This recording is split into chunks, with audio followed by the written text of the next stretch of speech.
Hey, folks, I do apologize. Looks like we were kicked off by Twitter, but we're back. How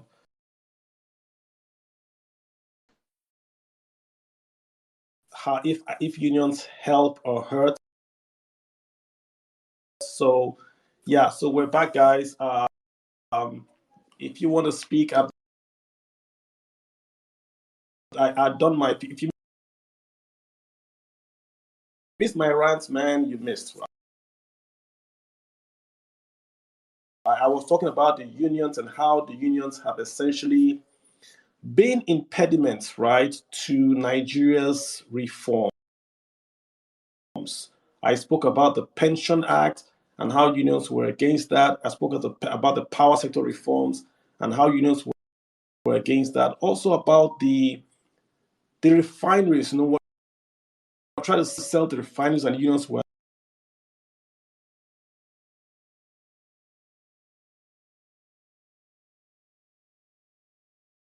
against that. Even ASU now being against IPPIS. That's really where I'm going to. At what point are the unions really an impediment, and at what point are unions actually helping?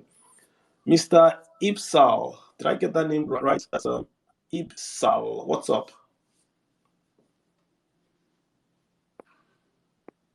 Hey, can you hear me, sir? Okay, Mr. Ipsal,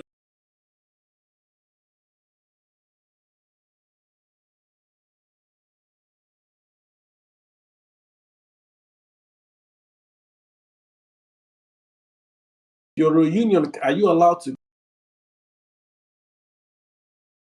go shut down the power grid of the country? This is the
Yeah, so I mean, this is the thesis of my taking. We should have the agitation. We should have the other side speaking, but you can't shut down the power grid because you have a disagreement with your employer. You can't stand in the way of biometric verification of government employees because you have a separate condition of service. This is my point. I'm not against the unions, but I think the unions have got to understand that there's also another part of Nigeria after them, right? It just can't be their way or the highway. We've got to have a country in the end. The unions are part of the country. They simply cannot make their own rules and have their own islands where only their rules are basically allowed to stand. Yeah. So Shola, what's up? Did you have anything to say? I've got Shola. Yeah, Go ahead, sir. yeah, Kunle, I'm sorry, Kalu. Good evening. How are you, sir? I'm fine. Thank you very much. So, you and I have been a loggerhead when it comes to this union of 18 regarding I ASU. hear you. I didn't like the way you were talking about going about it the other week. It was becoming as if it was something you were being told to do, but basically, I know you were not that kind of person. Now, the question is, do unions help or hurt the economy? Now, see, let's just be truthful to ourselves. When the medical doctors goes on strike, we won't say anything, but patients dies every day, and they are going to go on strike very soon because they are actually going to have a meeting, I think, on Monday or so, and then they will discuss if they will go on strike or not. What are they fighting for? Their basic rights. Union do hurt the economy. That's the basic truth.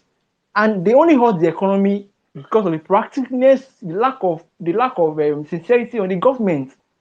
Before union goes on strike, it takes time.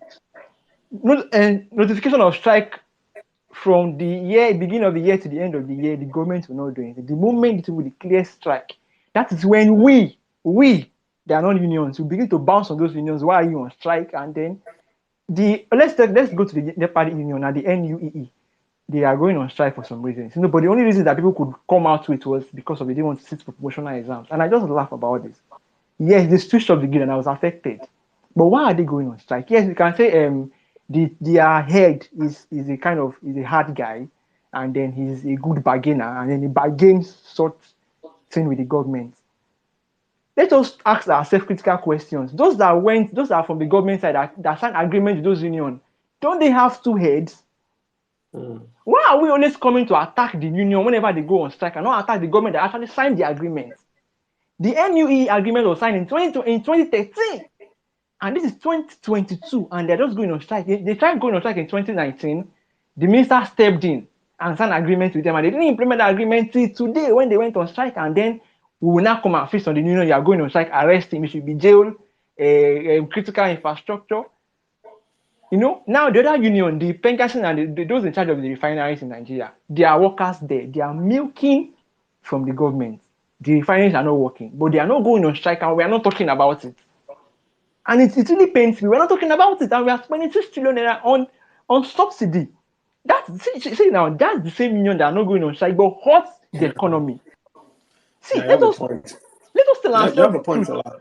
Yeah, Shola, you have a point. I'm not gonna. You have a point. Okay, okay. I'll show you the mic. See, No. You're fine. I'm not asking you to stop talking. I'm just saying you have a point. I'm acknowledging your point. You have a point. You can keep talking. Okay, thank you very much. Now, the issue we should ask is those agreements that government sign in. Why will government rush to sign agreement that they will not implement?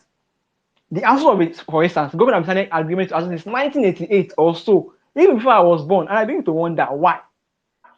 If government had signed the 1988 agreement, do you think we would have entered or have these issues we're having in the 21st century?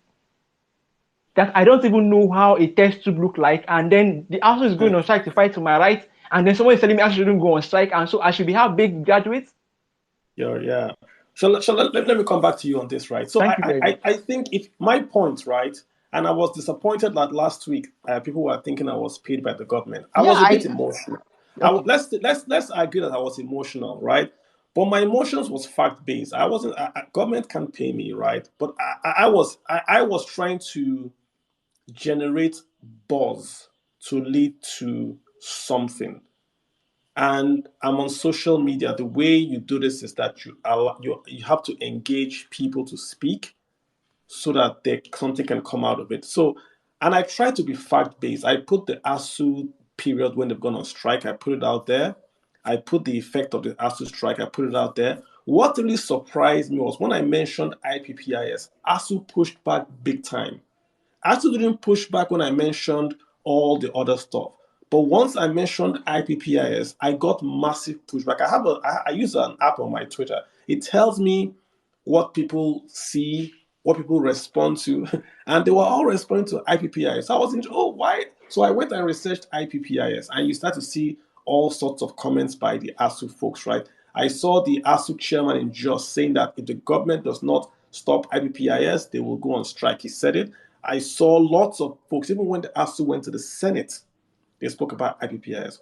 Why? So explain to me. Don't tell me Utah. Why don't you want IPPIS? Sure. All right. Thank you very much. I'm not an ASU member. I'm a student. So you understand. And so, hello. Is that Chuku? Yes. When he finishes, this is Ohaka. When he finishes, I would speak. Okay, Ohaka. Okay. All right. Go All ahead. right. Sure. See, I'm not ASU, and I'm a student that is suffering this strike. I've been in Nigeria now for a year plus, and it's paining me. Now, the fact that you need to know is that I'm talking about agreements. We're talking about unionism and then agreements signed by government. Government themselves signed this agreement with ASU, giving ASU autonomy. They did So not. you understand? No, just relax. I'm going somewhere. I had shared this document with everybody because I was supposed to have that document. I was sending the document and I shared it with people that I could share it with.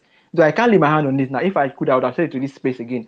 Now, the issue with UTAS and IPs is that for factually, the government himself, even this week, through Minister of Education, has said UTAS, I repeat, UTAS beats IPs.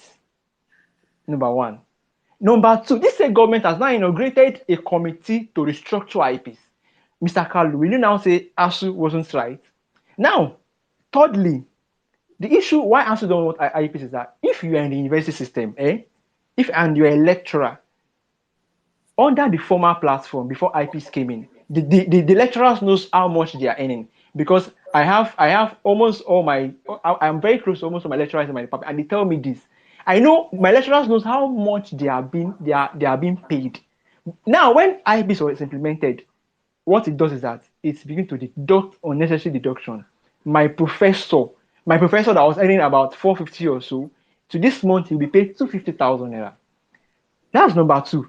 Number three, to rectify that, you must go to Abuja. See, Mr. Kalu, forget about what people are telling you that there is now a branch of IPs in the university system. That is totally wrong. If there is, I don't know why my own HOD we have to travel to Abuja when he did.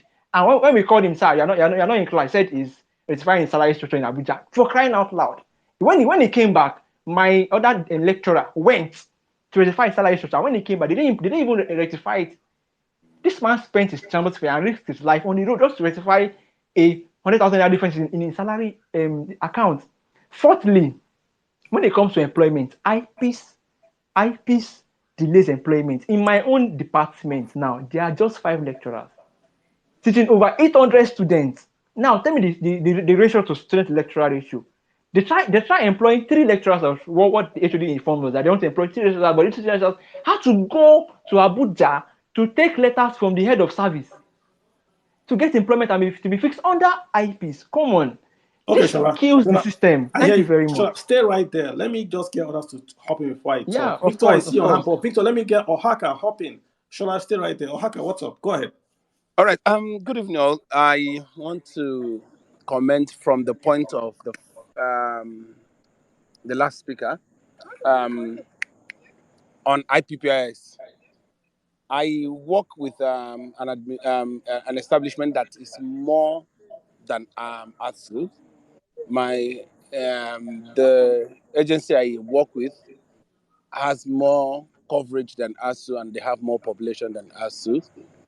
And when IPPIS came up, they tried to kick against IPPIS, and I was privileged to be part of the team that had some discussions with IPPIS.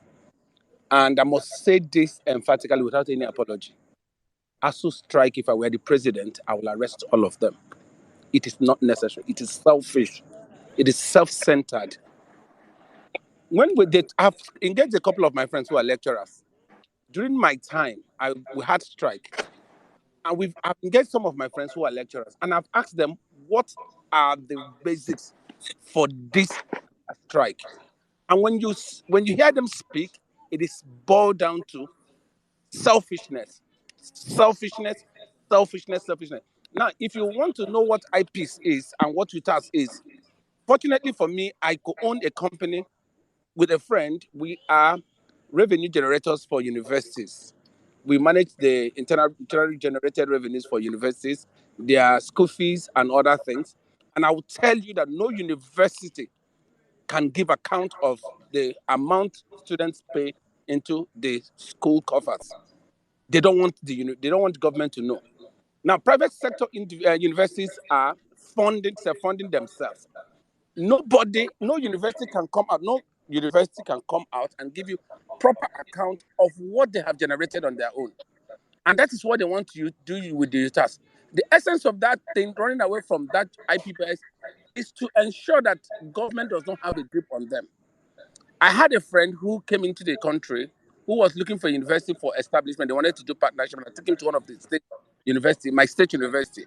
They frustrated him. How? They were asking for money. This guy came with funds to establish research center in Nigeria. They were asking for bribe. Out of frustration, the guy left the country.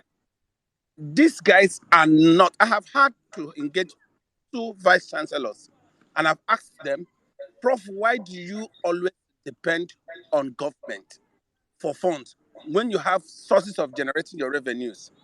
They don't think of any other thing but government subvention, government subvention, government subvention. No institution will survive by that. ASU is dragging the students back, and unfortunately, sell their last every parents and students, and people believe it. I have engaged with them, and I can challenge them at any point in time. Let them come and let's discuss. What agreement are they talking about? What is this agreement? Why don't they want to come under IPPIS? So that they want to, when you said something about IPPIS frustrating employment, that's not the truth. That's the truth. I'm sorry to say. IPPIS has nothing to do with employment. Government has, in a particular state, my state governor once engaged a consultant, and we sat with the vice chancellor of my state university, and we discussed, because they were always saying they were going on strike because there was not enough money. And when we sat down, we discovered that the government was funding the university. But what do they do with the money? Every money is meant for the school. Either they use it for their building of houses, or they use it to send some of their friends abroad, and they call it to go and do courses. And still, when they come back, they will still not add value. When they get such knowledge, the next thing you hear is that they have relocated abroad. ASU has no reason being on strike, please. Thank you. Ohaka, thank you so much. If you can hold on as well, I would appreciate that. Victor, hi, Victor. You want to step in and just give? Yeah, just Victor, go ahead.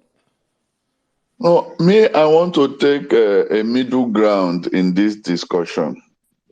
I think both parties are wrong. In the first place, Kalu, ASU has no business being on IPPIS because ASUs are employees of the university. They are not employees of the federal government. That's number one. Each university is like a limited liability company created by their separate laws. The real problem we have in Nigeria is people do not understand law, and they do not care about law, and they do not want to follow law, and they do not want to obey law. And this is where we are struggling. A government, for example, has no business signing any agreement with ASU because ASU members are primarily employees of university. Each university that employed them, they did not get their letter of employment from the federal government.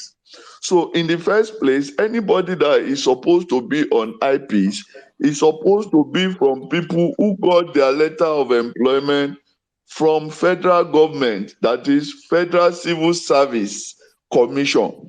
ASU did not get their letter of employment from Federal Civil Service Commission, so they have no business at all being on IP. That's number one. Victor, quick one to you, right? I think the argument of the government is this. When ASU signed the agreement with the federal government, they said the government should pay them. So because the federal government, it's not, you see, the Constitution says who does let's say private schools, primary schools, for instance, is the local governments. But in Nigeria, the federal government are the ones paying primary school teachers. So the same thing with the universities. They are limited liability companies in quote, like you've said, but the federal government agreed with the universities to pay the salaries and allowances and pensions of the lecturers. That's why I said the real problem is people's disobedience of the law. Even the government disobeys the law. If a university is created by law, there are certain things that are inside that law.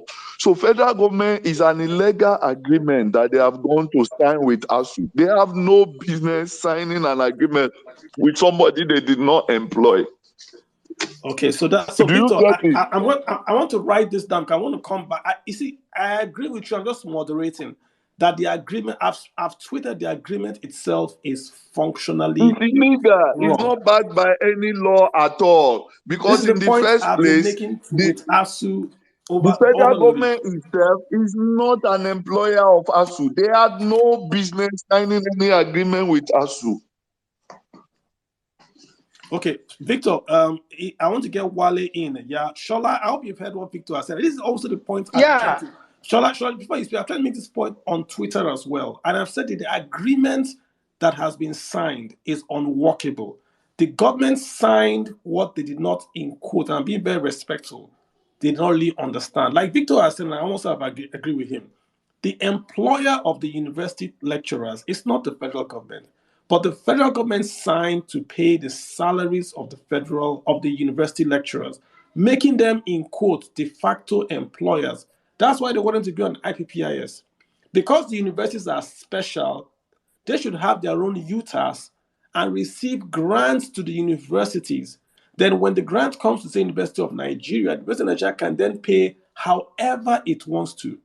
But if you go to the federal government, you have to take the federal government's medicine, right, Shola?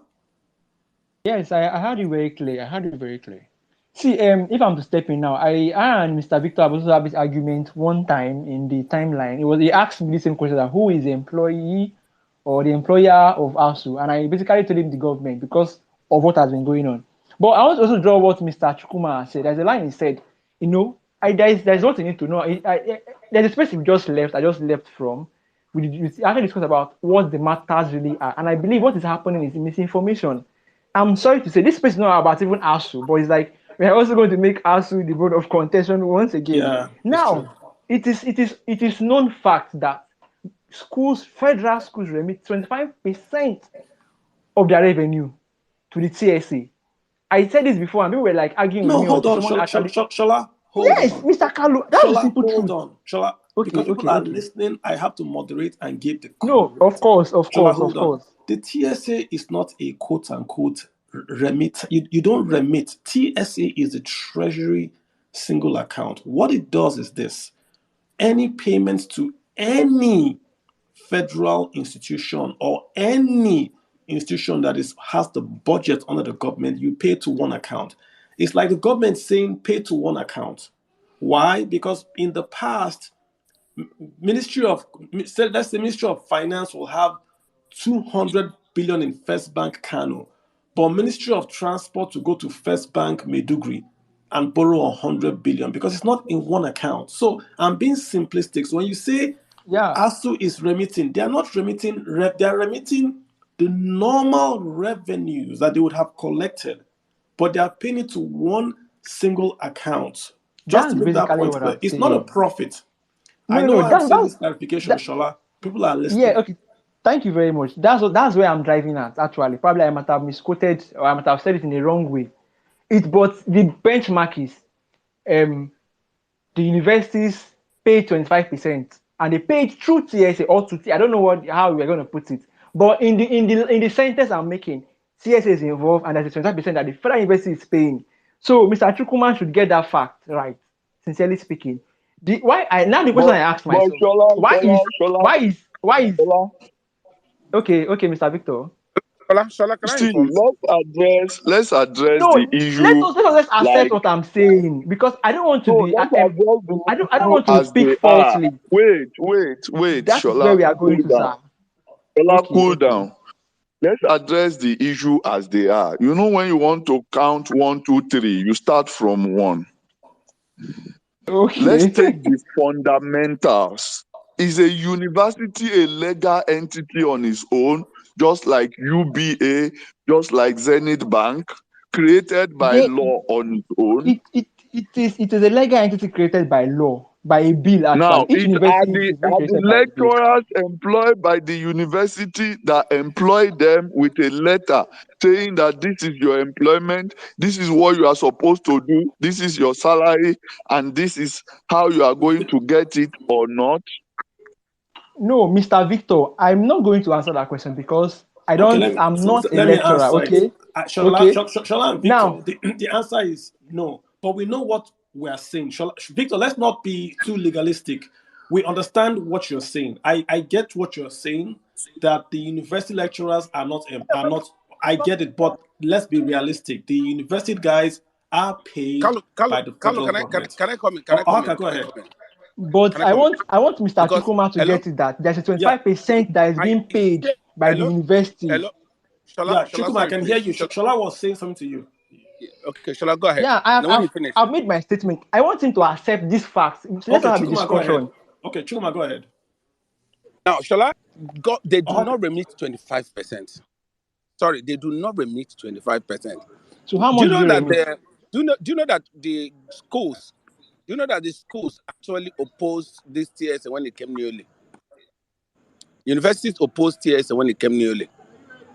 Most of them, what they did was they established an escrow account within their university and make the remit. See, the issue of TSA and IPPIS is a matter that has to do with accountability.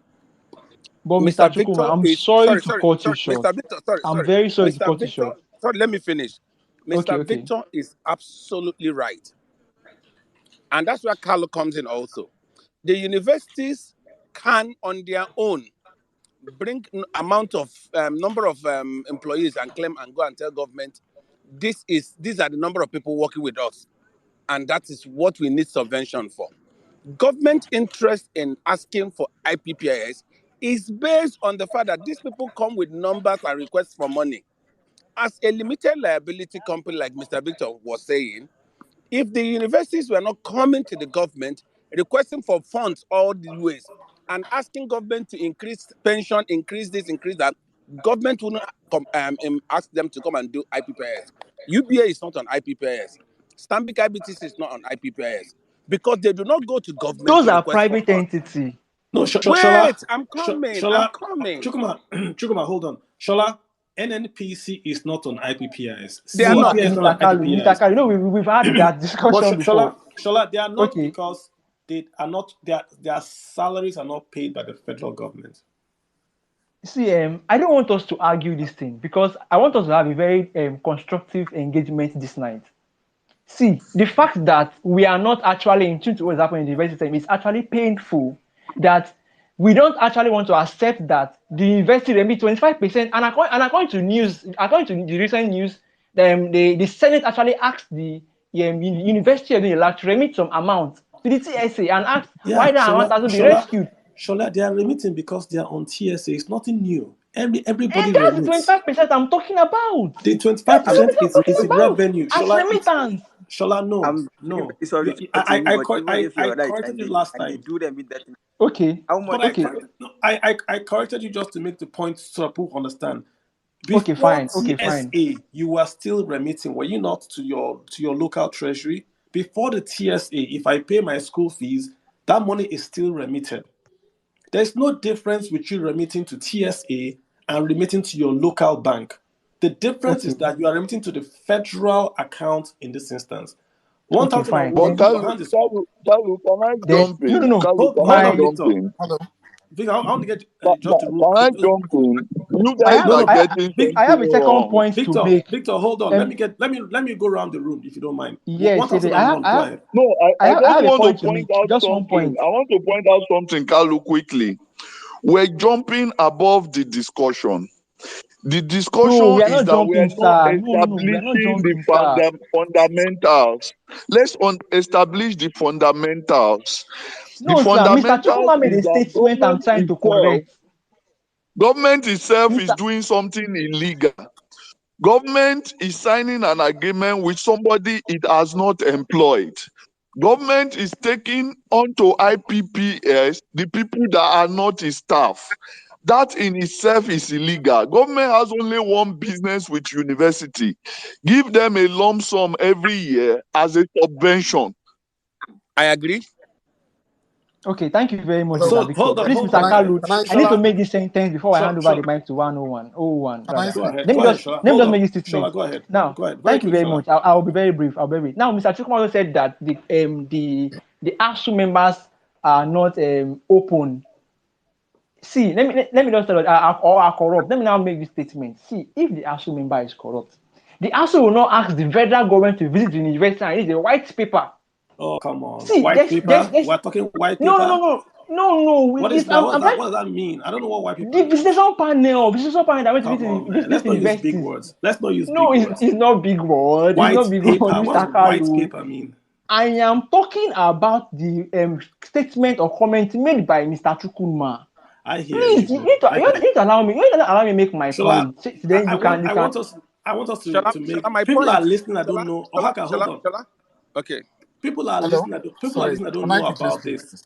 I want people to Yes, we follow. need to inform them. We So need to inform them. Shola, white paper is Okay. meaningless. What's white paper? Doesn't Oh, mean really? anything. It's meaningless It's that meaningless. a visitation panel It said by the federal doesn't mean it. government was to Come on, man. investigate. What?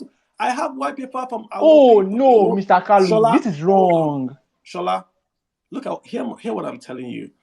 When we sell this white paper, panel discussion, committee findings, that's not what we're here for today. We can. That's not what we're here for. Let's say things that are made. I get what you're saying. White paper is your official report. I get that. What I'm saying, I think we're not. That's not what we're talking about today. Let's try Okay, to I said get it to that that's what we're supposed to talk about. yeah, like Victor. Let me go to Victor. 1001. Go ahead. Let me know. 1001. Hello, Please go ahead. please can I Thank you. quickly speak? Please? 1001. Go ahead. Thank you. I've not Thank you very spoken. Wale, I I see think you. Yes, sir. Hold on. 1001. Then Wale. Go okay, ahead. thank you very much.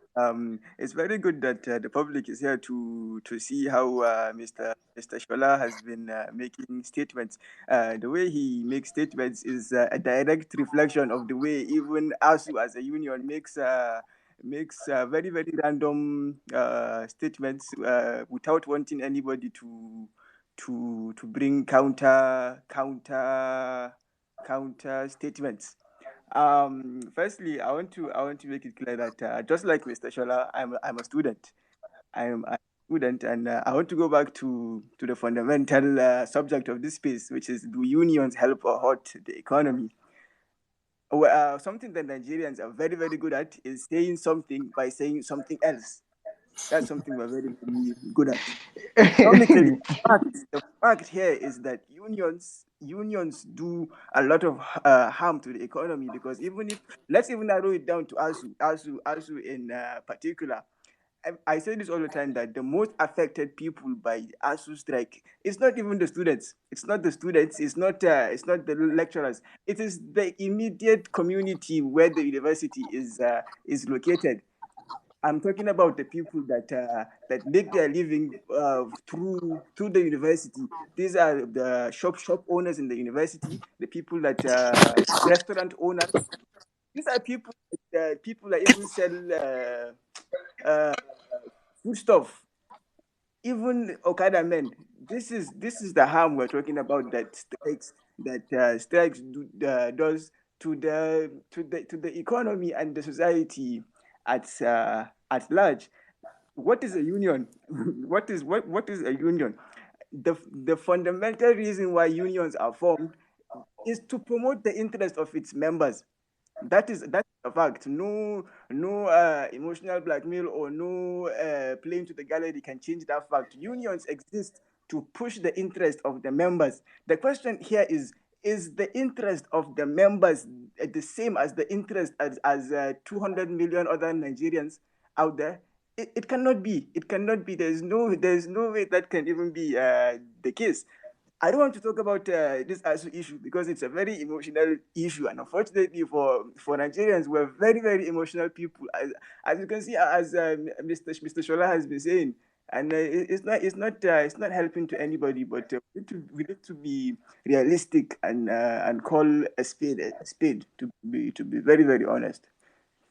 Thank you Thank you, very much. 1001. Thanks so much. Wale, go ahead, sir. Wale, if you're here, please go ahead, sir. Yeah, thank you very much. Can you hear me, please? Very well. Okay, thank you very much. I'm also just going to go straight to what the topic is, but I will narrow down my emphasis on ASU.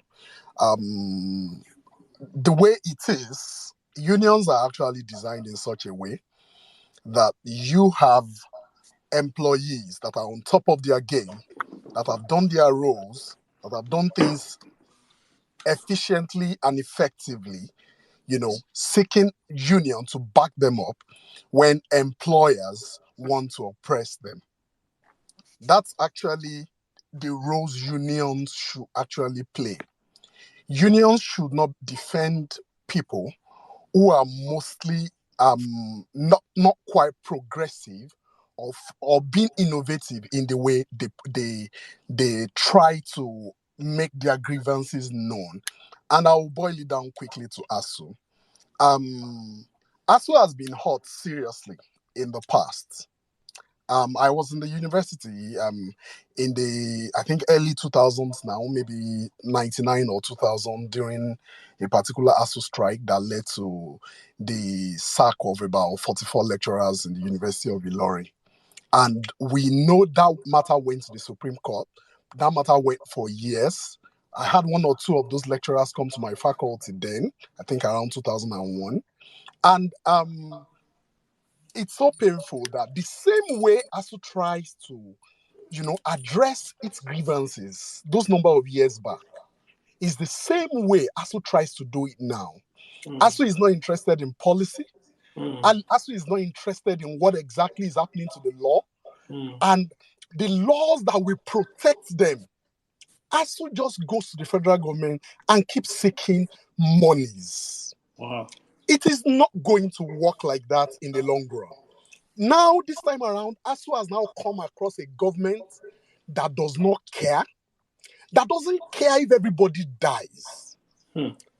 This one that they are facing does not care if everybody dies. You're making an analogy, right? This is just an analogy. I am just making an analogy now. I am just making an analogy because for a very long time in this ASU strike, you didn't even see the Minister for Education. In those days, I remember Borishade's face was on the front of almost every newspaper. This time around, you don't even get to hear of the Minister for Education. And then this is what you have on ground now. Can anybody explain to us why ASU is not fighting to ensure that children of the people that are topping the executive are not attending Nigerian schools? Why can't ASU achieve that? Why is ASU not on the lawmakers to push? Why is ASU not even pushing their own bills? Do we have any reasons why ASU does not have bills such that these issues can be debated in Nigeria's parliament and everybody gets to see what exactly they are talking about? Can we actually say that the universities in Nigeria are actually generating enough revenue to put these universities at the level where they should be? There are just dozens of questions to answer. We know very well that whether we like it or not, government might not always want to respond to them. But the truth of the matter is that ASU must be interested in policy making. This strike, federal governments in Nigeria has found a way around it. And government will just leave them for a long time, and government will wait till they take them to court, and it will take a long time. So the ASU chairman was very right. They will send them up to court. They will go to court. The matter will be there for 10 years. ASU will always win, and then government will be willing to finally pay. At the end of the day, you have another ASU strike again. I think ASU has to be more innovative in such a way that they will now begin to contribute positively to the economy. Leaving university students at home without finding another way to solve the problems is not good in the long run. It's affecting the economy negatively, and something better needs to be done. Thank you very much. Wale, excellent point. I think you sort of summarized my entire tweet for the whole of the last week. No one is against ASU fighting. No one is against more funding for ASU. I think the point is that we ask the question, if I was a bystander that jumped in from Mars and I pulled up the data and you've done the exact same thing from 1980, 1990, 2000, 2010, 2020, the exact same thing. And this government is even more precarious now because this government is leaving. Even if they were like honest brokers, even if this government was an honest broker, they are leaving office. Why would they go to the rigor of doing a brand new agreement? Why would they worry themselves? They are worried about handing over or getting into office. So this is where I don't see the strategy really from ASU in this. I don't understand the strategy of ASU. Speaker, let me have you come in. You've been waiting patiently. Rambo, what's up? Rambo, can you hear me? You can just unmute and go ahead and speak. I've got Rambo, then I'm going to go quickly to Obo 15. Rambo, I think you're having difficulty. Let me get to Obo _50. How are you, sir? Can you guys hear me? I've got Rambo and I've got Obo. If you guys can't speak, I'm just going to move on. Robo or speaker. Victor, what's up? Your hand is up. I'll come back to you. Kalu. Yeah. Please, I need you to moderate this space around the issues. For example, unions have nothing to do with the national economy. Union has something to do with whoever it is their employer is. Hello? Victor, that's a fair point. I think people understand the point you are making on the legal basis. People get it. Like, if my neighbor, for Victor, us to run a successful society, no, Victor, I hear everything we do, even as a citizen, has to be built around, is this thing legal? Because that's why we have a bad society. People don't think of the legality of anything. They think of the morality of it, of the for example, why are students not constituting a suit against the university management? University management is the one that gave them admission and collected school fees from them. Why is nobody sensitizing them that they have to take the university that they have registered in, because they gave them a date of graduation, which is a breach of contract? Victor, I'm actually tried that. I'm doing that with some lawyers to try to see if we can sue ASU. The problem is that it's the unions that ASU is an employer of the university. Yeah, Victor, let me land. See the point I'm making to Victor. I want you to please understand what we're saying. We get the legal argument you are making. The ASU are the teachers. The universities are open. The universities today are open. But if you go to a university as a graduate, there are no teachers. So if you go, this is what the lawyers explained to me. If you go to court and you sue the university says we are open. We haven't stopped you from coming to school, but there are no teachers. So you have to show cause that the university that gave you the admission has purposefully not allowed you graduate, which they haven't done. They haven't shut down the universities. The problem is that the universities can sue the ASU. This is why my lawsuit has a bit of a K-leg. The university, UNN, can sue its employees for not coming to work, but the students can only sue the university. So I tried to get the students to sue ASU. That's what I tried to do, and it's having K-leg here and there. But we get the argument, Victor, but we all know in reality that the federal government is the one paying. We can go around this topic, but that's the reality. So it's not, I don't think we should argue about that legality now. The issue is really what should happen today that students should go back to school tomorrow. That's really for me, I think the important thing. We can argue the legality and the rightness really. I know if you agree with me. Sorry, please. Please, can I quickly chip this in? Sure. That there is actually nothing wrong in looking at the impact of the unions on the economy. Yes. They've taken only one decision, whether directly or indirectly. They've taken only one decision, and that decision is affecting hundreds of thousands of students. The universities that employ them didn't do anything. Yeah. The universities that employ them want to work. Yeah. It is this union that took that decision. So it is very correct to actually try to see what the impact of the union is on the entire economy as a whole. Which is the topic. And it's not just ASU. The power one is even worse. The report are in the US, the paper and the ABC report.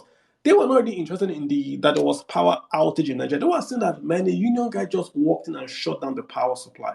That was their I focus. tell you, That a guy could I just tell you. think about. I don't want to say some things on air, but think about who Yeah. had that. Think about who had that. That you can shut down the power of Nigeria by just doing 1, 2, 3. Think of who had that. I'll leave it. I'll leave it there. It I'll leave it there. has very serious impact. And the truth of the matter is that work done is zero. You know, impact, revenue, everything is grounded. The job will not even be there anymore. You know, I mean, this is just the one you just mentioned now is just a typical example of it. When universities are not on, the impact on the informal sector, sometimes I ask myself if the impact is not even more than what is happening to the formal sector. Because when students are around, so many people around the university environment are able to live their real lives. That's As true. soon as they go away, their own personal economies is crushed already. You know, thank you. Shola, what's up? Your hand has been up. Let me just give it a chance Yeah. to tackle. I before I started, I never wanted to make this space an ASU space. But and then I'm not speaking for ASU. I'm not speaking based on my own knowledge and understanding of the matter. Because I've experienced 3 ASU strike now, and I think I'm more grounded to understand what the matter is or are. I'm not going to comment on ASU for that. I know Mr. Wale made some statement which I wanted to argue about. But I think Mr. Victor is a lawyer, and then I will not want us to go back and forth on this issue. Now, Mr. Shola, can I now, speak? Mr. Shola, No, can I okay, let make Shola an land. entry before you go? Okay, Okay, Chuma. I'll let you speak once Shola is done. Sorry about that. Okay, thank you. Go ahead. Thank you very much. Now, see, the topic of the discussion is: do union help or hurt the economy? And it's like our speakers are now speaking against the topic. Well, yeah, they pick the side. I always speak for. See, the unions help the economy in the sense that now they force for this what they call this privatization of the power sector, the power grid. But the government always have their way in one way or the other. Now, where are we today? Where are we today? When they're shouting that don't privatize this thing, don't do this, we're like, let them set it out and then let us have light. Do we have light today? Do we have everyday grid collapse? See, the issue of the matter is that Nigerians are not always looking at the good side of issues or discussions. Yes, the union is hurting the local economy. So they don't want to care about any other issue apart the local economy. Look at what's happening in the oil. I made mention of the oil sector that you were like, okay, yeah, I'm actually speaking sense. Where is those workers? Those workers that are working, those refineries that are earning good sum of money on a monthly basis, and then our refineries are run at a loss. We're not talking about it. We're only talking about NEPA because one man went to shut down, and then one man went to shut down. Yeah, but Shola, I agree with you. I agree with you on the point that we're not talking about Pengasin keeping quiet and collecting salaries. That is the issue. But it's a topic. It's not the issue. It's a topic, hurt or hurt. So Pengasin is hurting the economy. That's what we're talking about. The point, I think, why ASU's own is different because Pengasin will strike because they want money. They don't hide, we want money. These guys, national union, you say it's not about exam. The letter that the union wrote said it's right there. Promotion. They made exam. 3 points, bullet points. Not promotion bullet exam was points, one of the points. Promotion exam was one of the points, Mr. Kalu. Read the statement, please. Just read the statement. Shola, I will post the letter on Twitter. Yes, please post. It is Nigerian Union of Electrical Employees. It is stated I have the right letters. there. It is theory. But Shola, it's on the letter. What are you arguing about? It's on the letter. I am not arguing about. I am telling you that they mentioned 3 things, okay, and that's just part of it. Promotion exercise on the letter. Yes, it is on the letter. But why are we focusing on that alone? What are the other two? In the letter. Mr. See, Shola, okay. The truth of the matter is that. Mr. Shola, please, I want to ask you. No, Mr. Wale. No, you talked, and I didn't want to come back to your statement. You made a statement about ASU and all, but we don't want to make it an ASU statement or an ASU space. It's about the union in general. It's about the union in general. It's about the union in general. See, I want to. Everybody is now calling Shola because I'm speaking for the union, right? Of course. I am speaking for the union, and then they are now coming to Mr. Shola because they are against the union. Yeah, it's fine, it's good, it's fine. Can I speak now? No, not yet. Let me just ask a question. I actually want to ask. Okay. Why exactly is ASU not interested in bills and policy formulation. Thank you. I wanted to answer that question. Let me answer that question with one line. See, Okay. ASU branch PH released a statement after their zonal meeting. Now on page 3, number C, according on page 3, number 7, figures alphabet C says the amended. See, it is very sad and typical of the ruling class to lie without remorse. Why did this honorable Minister of Education would lie to Nigerians that all issues have been resolved apart from the retail salaries? Then they also mentioned that as number C, that the amended National University Commission Act geared towards empowering the NUC to curtail purification of university without funding them, as the case in most states. See, the ASU have made mention of an act. Who is to draft the act? It's the NUC and not the ASU. Let us talk. Let's just be real with our thinking here. It's not the ASU that will draft a bill. It is the NUC. Please. And now, Shola, hold on. Shola, hold on. ASU said they recommended the TET fund to the government of IBB. Who drafted the bill? ASU. Not IBB. ASU recommended ETF, please. No, yes, it's the same. ETF is now TET fund. It's not the same thing, please. It is ETF. ETF Education Trust Fund.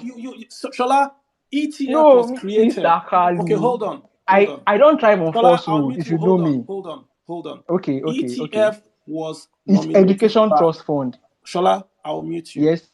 Okay, fine. The Education Trust Fund was recommended by ASU to IBB. IBB asked ASU to write something. They wrote it. They came back and ETF was established. ETF was converted after the agreement with Goodluck to TET fund. So all the revenues that were collected from ETF now went only to tertiary. That's the point I'm making. Right. So that was a bill that was passed from ASU that became a bill. No, that's what Wale Mr. Kalu, that is falsehood. ASU did not draft that bill. That's what I'm trying to clear here. I did not say ASU drafted a bill. I said IBB. This is ASU's own words. They're not arguing with me. The chairman of only ASU suggested. See, Mr. Wale, get me right. I also suggested that ETF. Wale Shola, the chairman of ASU said on Channels Television that they went to meet IBB, and IBB said, "What do you want?" or whatever, and they said, "Tax companies 2% and fund education," and he then drafted the bill. That came from who ASU. Drafted the bill? That is the line. And Wale, Wale is now saying that why can't you guys do the same thing? Why can't you come and say this is the act? Who draft bills in America? Do you think congressmen in America draft bills? That is what I was saying. By interested parties. The Congress folks take it and pass it. That's what lobbyists do. You write your own bill. You go to a lobbyist. Your lobbyist will lobby that bill to Congress. It gets passed. Congress don't write bills. Hello. See, I'm not arguing, and I'm not arguing with you, Mr. Kalu. I'm only answering the question, and I read a statement from ASU chapter PH that they advise the NUC to draft a bill. All right. It's not the same thing as telling IBB to draft a bill. I hope I'm making sense here. That's fine. Now, I hear you. I said earlier on that I don't want to make this statement, this space an ASU space. I kept mentioning. What's wrong with an ASU space? ASU is a union. So we can talk about. So it's not only the union. That's why I'm always going to Pengassi, and then we now bring this back to ASU. Shola, I'll go to Pengassi. We will talk about unions. All right. He said, so Chukuma, you were trying to hop in. Okay, fine. I've listened to Shola. Shola, you might be speaking from the point of student or knowledge of ASU. I speak from the point of the administration of the university. For obvious reasons, I might not call the universities where we are currently running their portal and IGR.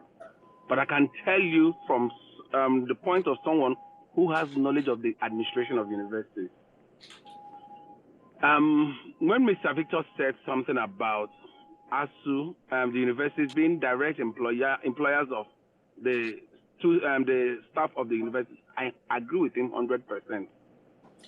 Now, and where I also support what Carlos said is the universities shouldn't, if I were to go into any discussion with ASU, I will give them a particular amount of money as a kind of fund for them to run.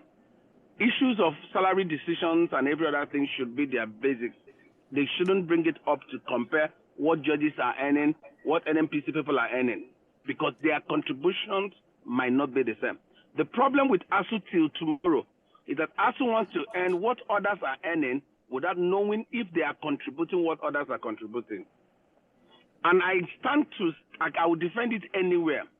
What I said earlier is that they do not want to disclose all the revenues that come into the universities to the government. That was why they kicked against the TSA. And truth be told, I have spoken with some of them, and they said that there are some allowances that are not captured on IPPIS. That those allowances that are not captured on IPPIS are what they are asking that they use UTAS to do.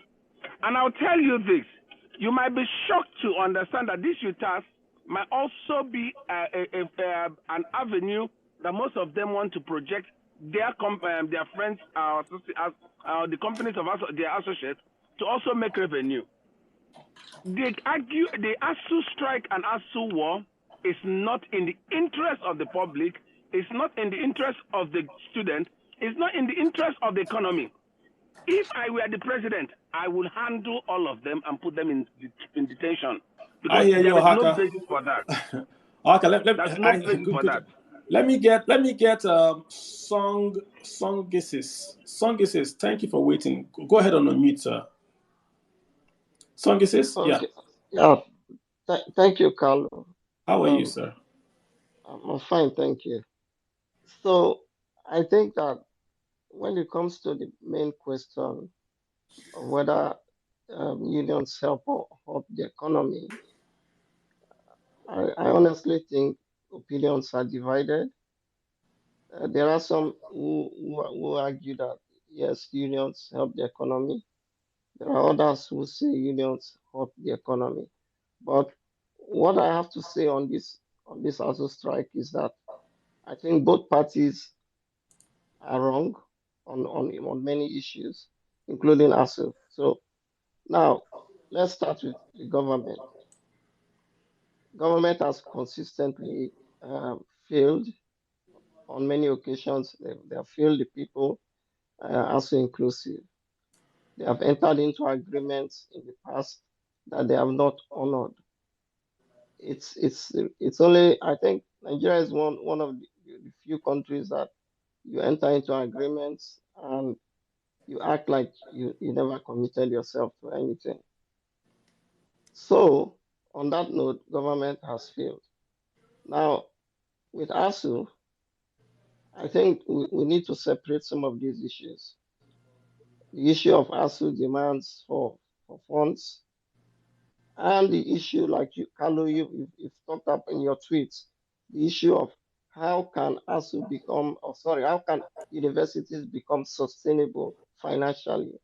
I think we need to kind of separate some of them, because even though ASU's sustainability, financial sustainability, will end a lot of these demands and strikes, we also need to know that at this point in time, federal government remains the employer of university staff, lecturers in that category. So I think that just like Carlo has tweeted, we need to start thinking about ways of making universities financially sustainable, the way universities abroad are.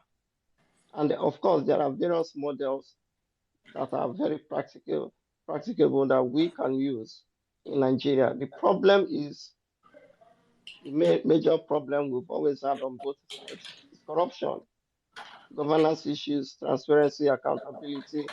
That's the major problem. ASU, especially at the management level, is not willing to be transparent or accountable.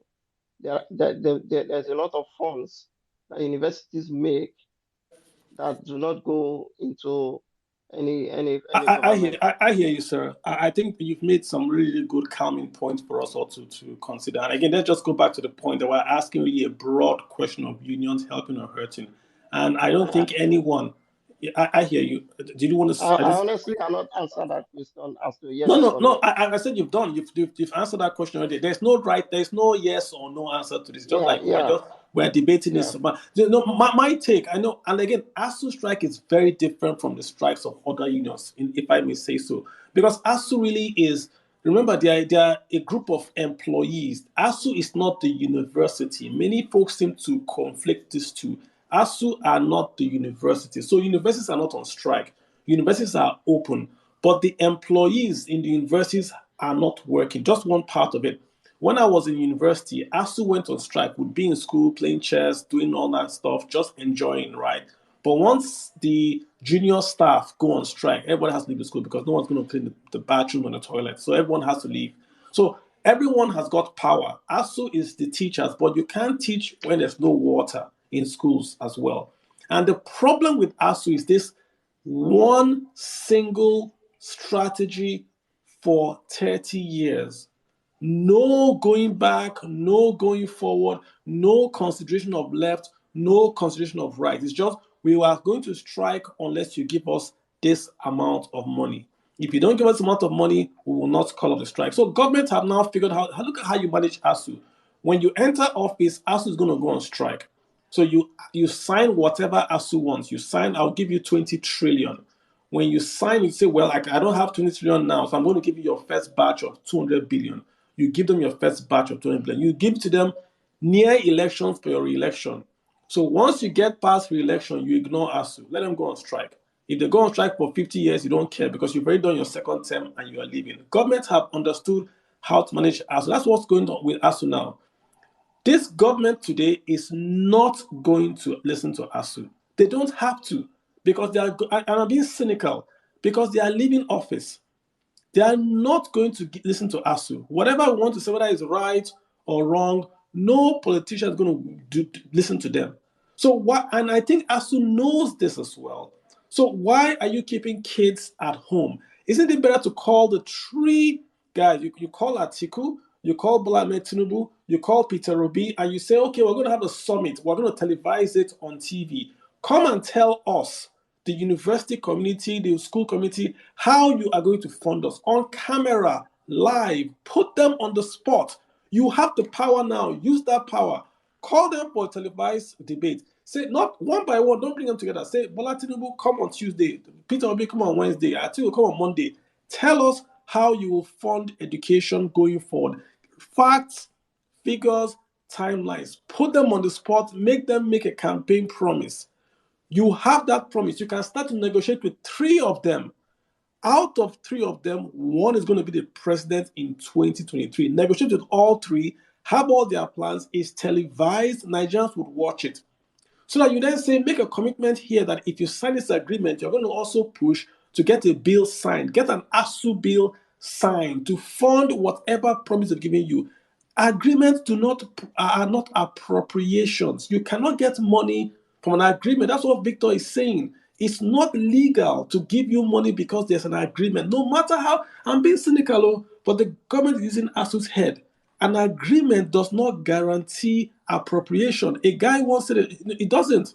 You have to pass a bill, especially if you are asking for 25% of the budget. You cannot get 25 or 10 or even 5 or even a kobo from the budget without appropriation.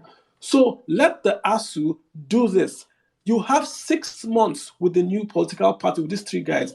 Negotiate for these 6 months on camera, signed with them. So that when they get into office, they already have you have your agreement in your hand. Allow these kids to go back to school today. This government today you are seeing is not going to listen to you or to look at the last agreement you guys had with them. Because of all the noise on social media, they came to your meeting, they said, okay, please accept. They just came to say that they've come.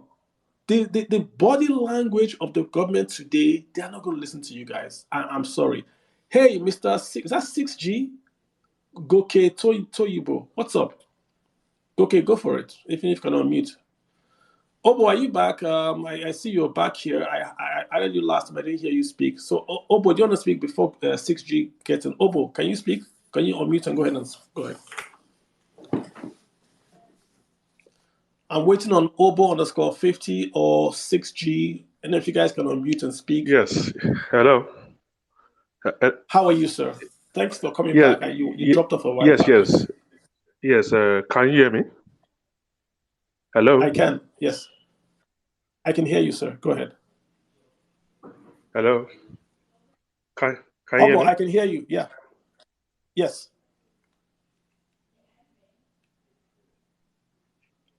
I can hear you, sir. Go ahead.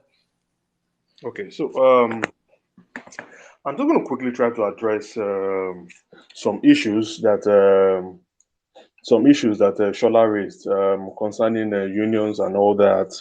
Whether they should have a unions and all. So we will try not to make it an ASU issue. So I was doing a brief check. Okay, so Kaduna Refinery. Let's just take the refinery as an example. Kaduna Refinery is the workers are under the NUPENG and Pengasan of the thing now. So you see, in 2018, it was reported that the refinery spent 4 billion into indirect cost, and they made an operating loss of 64 billion. That is zero revenue, and we have unions in these locations, these assets. In 2020, the government decided to sack 850 workers. And when they decided to sack 0 workers, the NUPENG and the Pengasan union said it is wrong for them to sack. You see, it is not rocket science. If you are not making money, you should go. But time and time, we have had unions put up arguments that are not adding up. So that's just to address the question. Do unions hurt the economy? Yes, they hurt the economy. Let's not mind what. There's no middle ground to this. They hurt the economy. So let's now go back into the issue of ASU. I have a couple of questions specifically for Shola. Is it possible for us to have a fully liberalized educational system? Is it possible? Is it possible What does that mean? for us to have the government what does that mean, fund just a fraction Sincerely, of education? I'm sorry, Mr. Carlo, I'm not I hearing read somewhere that the him. UK government funds about 30 to 35% of education in the UK. Can we have a similar system in Nigeria? Is it working? Okay, so Shola, did you hear what he was saying? I absolutely didn't hear him. I did not. Okay. If you could recap. He said he agreed that, number one, that unions hurt the economy. Then he was asking if we could have a deregulated education system. I asked him what to clarify that, but he dropped off. So he's saying he agrees that the unions hurt, but he's asking, I think he's going towards that. Listen, and Shola, you made this point as well. You are asking for autonomy, but you're also asking for government money. You see where people call you out on that. Can you address that? Why are you asking for autonomy if you are also looking for government money?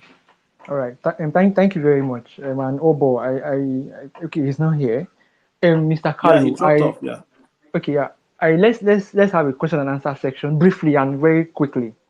Now, in the UK, does government fund tertiary education? Yes or no? Yes. Thank you very much.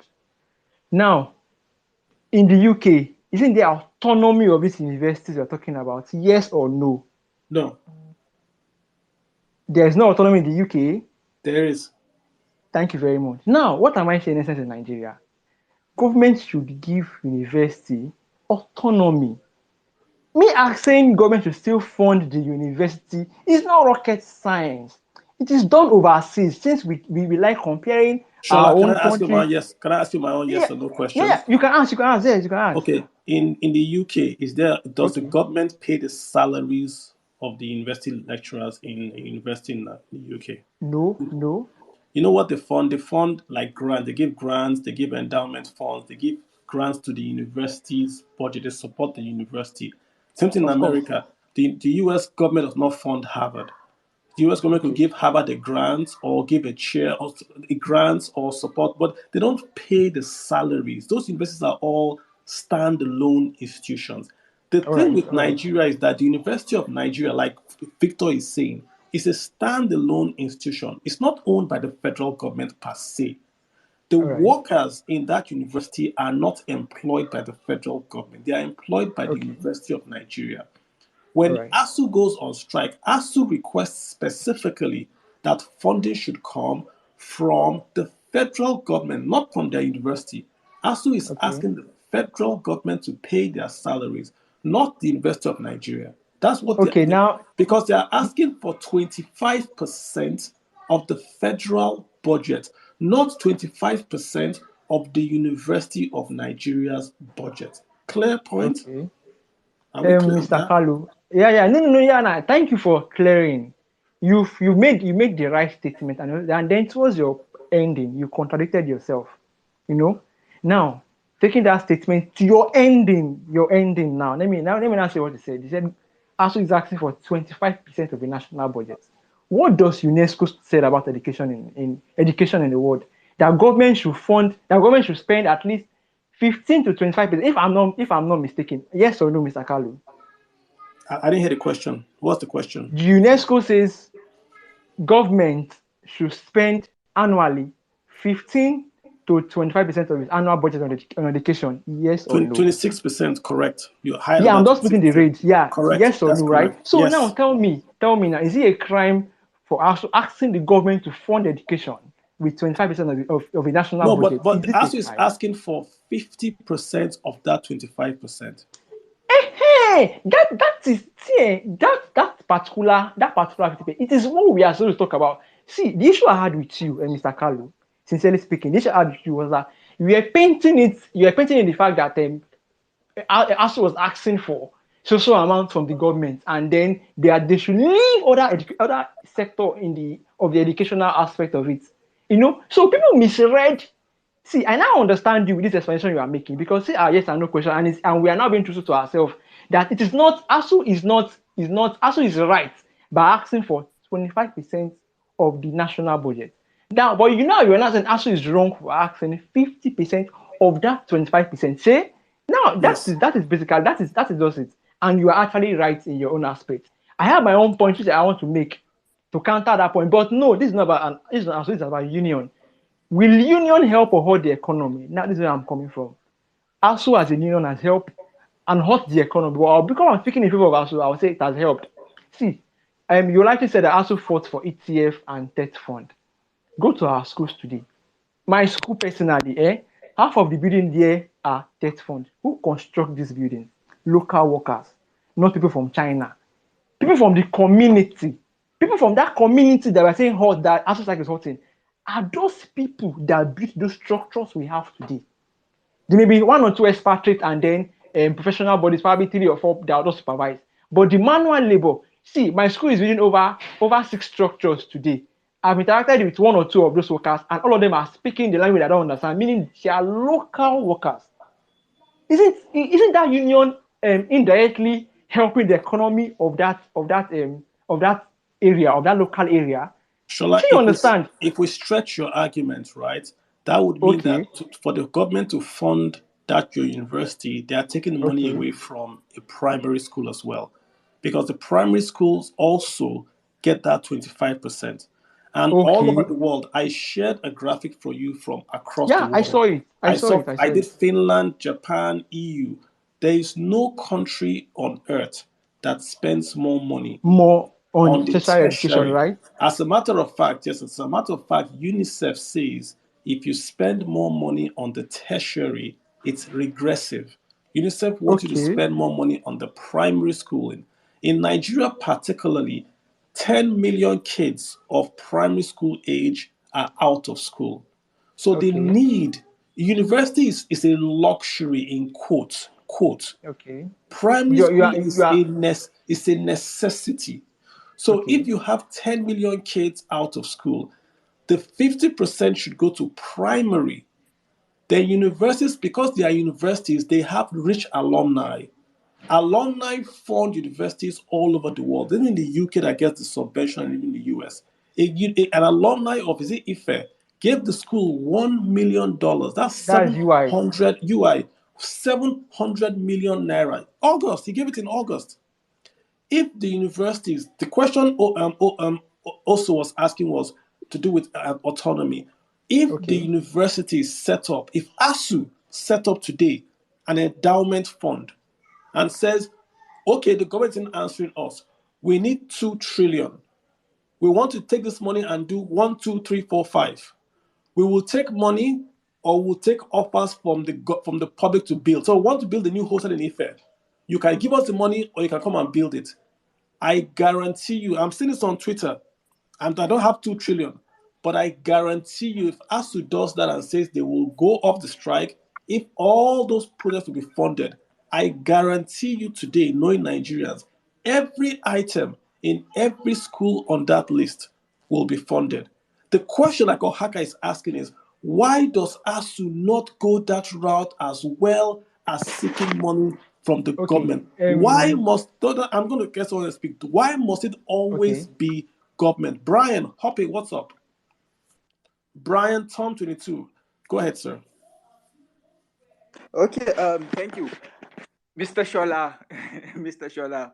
You don't need to call Mr. Shola to move your point. Yeah, 1001. Just focus. Just No, listen. man, Shola is helping us here. guy, So I don't want to. Shola is a good guy. Just go ahead with your point. Hear me, please. Listen, I would want to encourage you, my brother. Stop listening to ASU propaganda. I want to encourage you to do your own independent situation analysis. You need to do independent situation analysis and find some of these things out for yourself.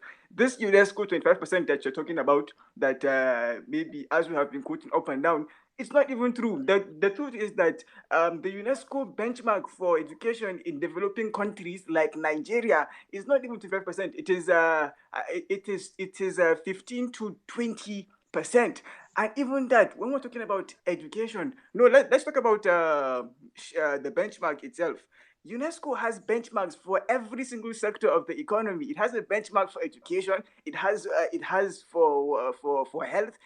Can Nigeria really afford to even keep up with those benchmarks? It's not possible. You cannot. Our budget last year was 16 trillion to 17. I cannot verify. About 6 trillion. Give or take about 6 trillion. Yeah. 16. 6. Our 2022 budget is 17 trillion. 2022 budget. Brian, right? What are you talking about? No, it's talking about budget. It's not 17 trillion, sir. It's not 17 trillion. It's not 17. It's about, that just says 7 trillion. Yeah, it's 6 point something, of which is a deficit budget. It's a deficit, meaning that we are borrowing to even spend that 6 point or 7 trillion. Exactly. So thank you. Yeah. But let me finish anyway. If that budget on its own, we're actually going to go and borrow the money to even fund that budget, then how do you start carrying 25% of it and giving to education? And then let me even go deeper into this subject of education. This right to education that everybody likes to sing up and down. What is this right to education in the first place? It is not ASU. Education is not synonymous to university. Education, the most important principle of education is your basic education, primary and secondary education. So why are we making this? Why are we making it look like ASU is the priority of? I think 1001. Just to make it speed up, right? I want to get some other guys to speak. We all agree for the funding, but we don't agree that ASU should be the priority. I think that's what we're talking about. Brian, go ahead. Talking about. That's 1001. I'm going to put you up so I can get someone else to speak, right? Brian, can you hear me? Okay. Go ahead, sir. All right. Good evening. Good evening to Nigeria. Good evening to you all. Go ahead, sir. Go ahead.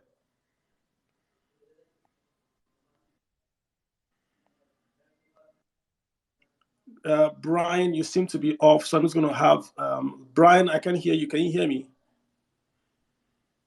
Brian, I cannot hear you. Lawal, hi. Go ahead. So Brian, we're going to take you off.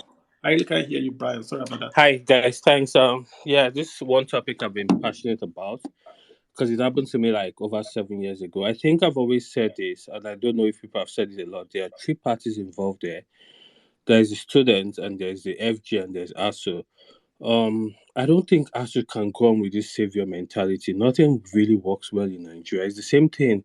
Let's say you go to an hospital and the doctors are on strike. They still have to treat your kids or something. So I think Mm. 7 months is not justifiable for the strike. There are a lot of things that happened.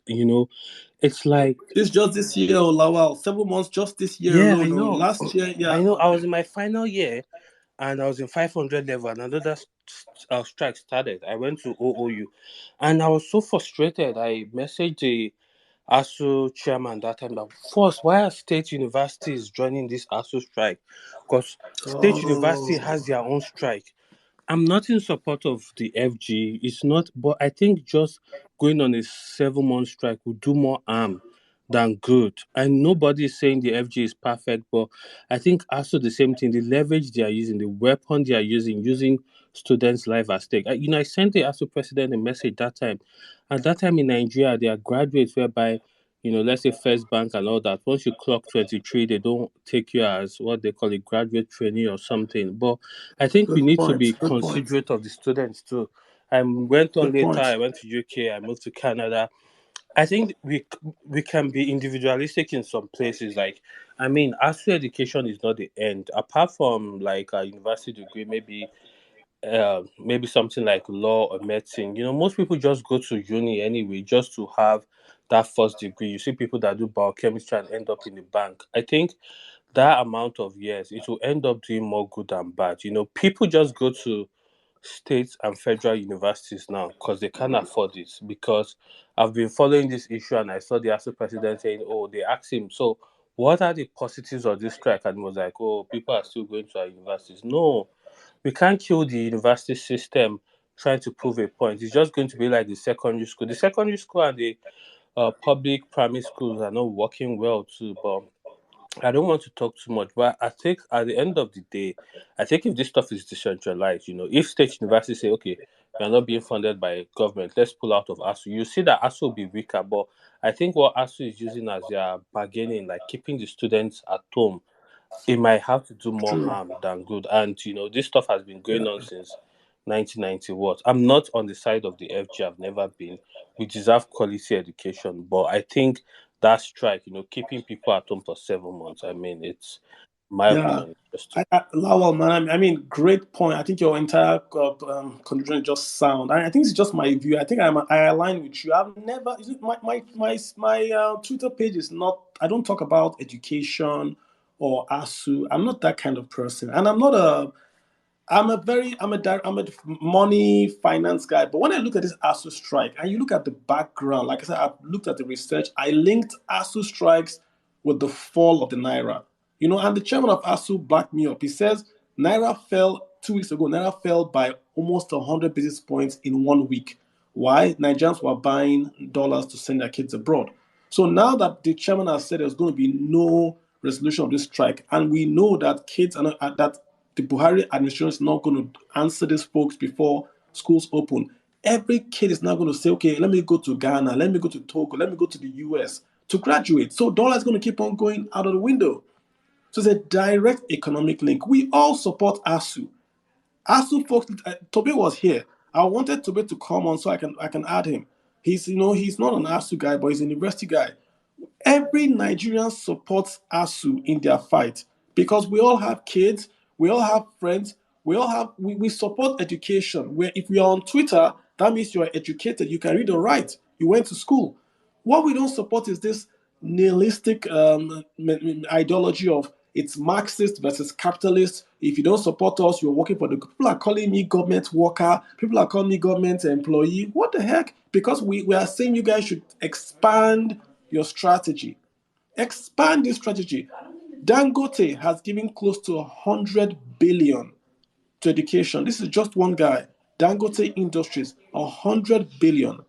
If you go to the Dangotes, the banks, the oil companies, and you are well packaged, do an endowment fund, not endowment fund in name, right? Go to investment bankers, write an endowment fund, put it up there, and ask people to contribute. You will get the money. It can't be one way. The government, even if the government was sincere, the government does not have what you're asking for today. I did a calculation about 3.8 trillion today. That's what you're asking for, just based on the 2009 agreement. You're asking for 3.9 trillion today.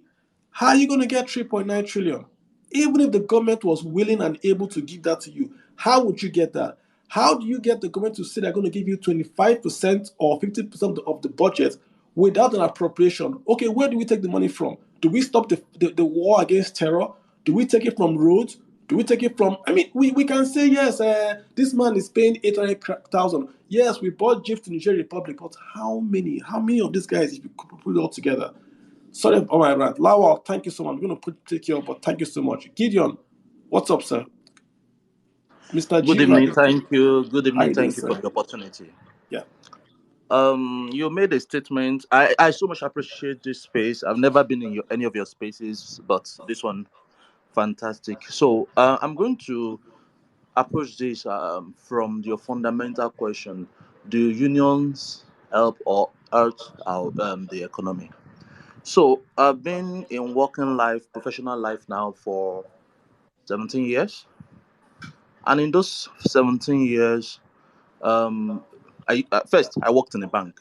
I won't mention the name, and they asked us, "Oh, come and join staff union," and we joined union. And when the bank started misbehaving, didn't want to keep its promise, was appropriating, taking people's money, the unions were nowhere to be found. In fact, if I'm not mistaken, 10 years later, that case is still in the industrial court. Nothing came out of being a member of a union. In fact, some people will go our air to say, oh, there was bribery somewhere. But since I can't prove that, let's put that aside. I work in another industry now.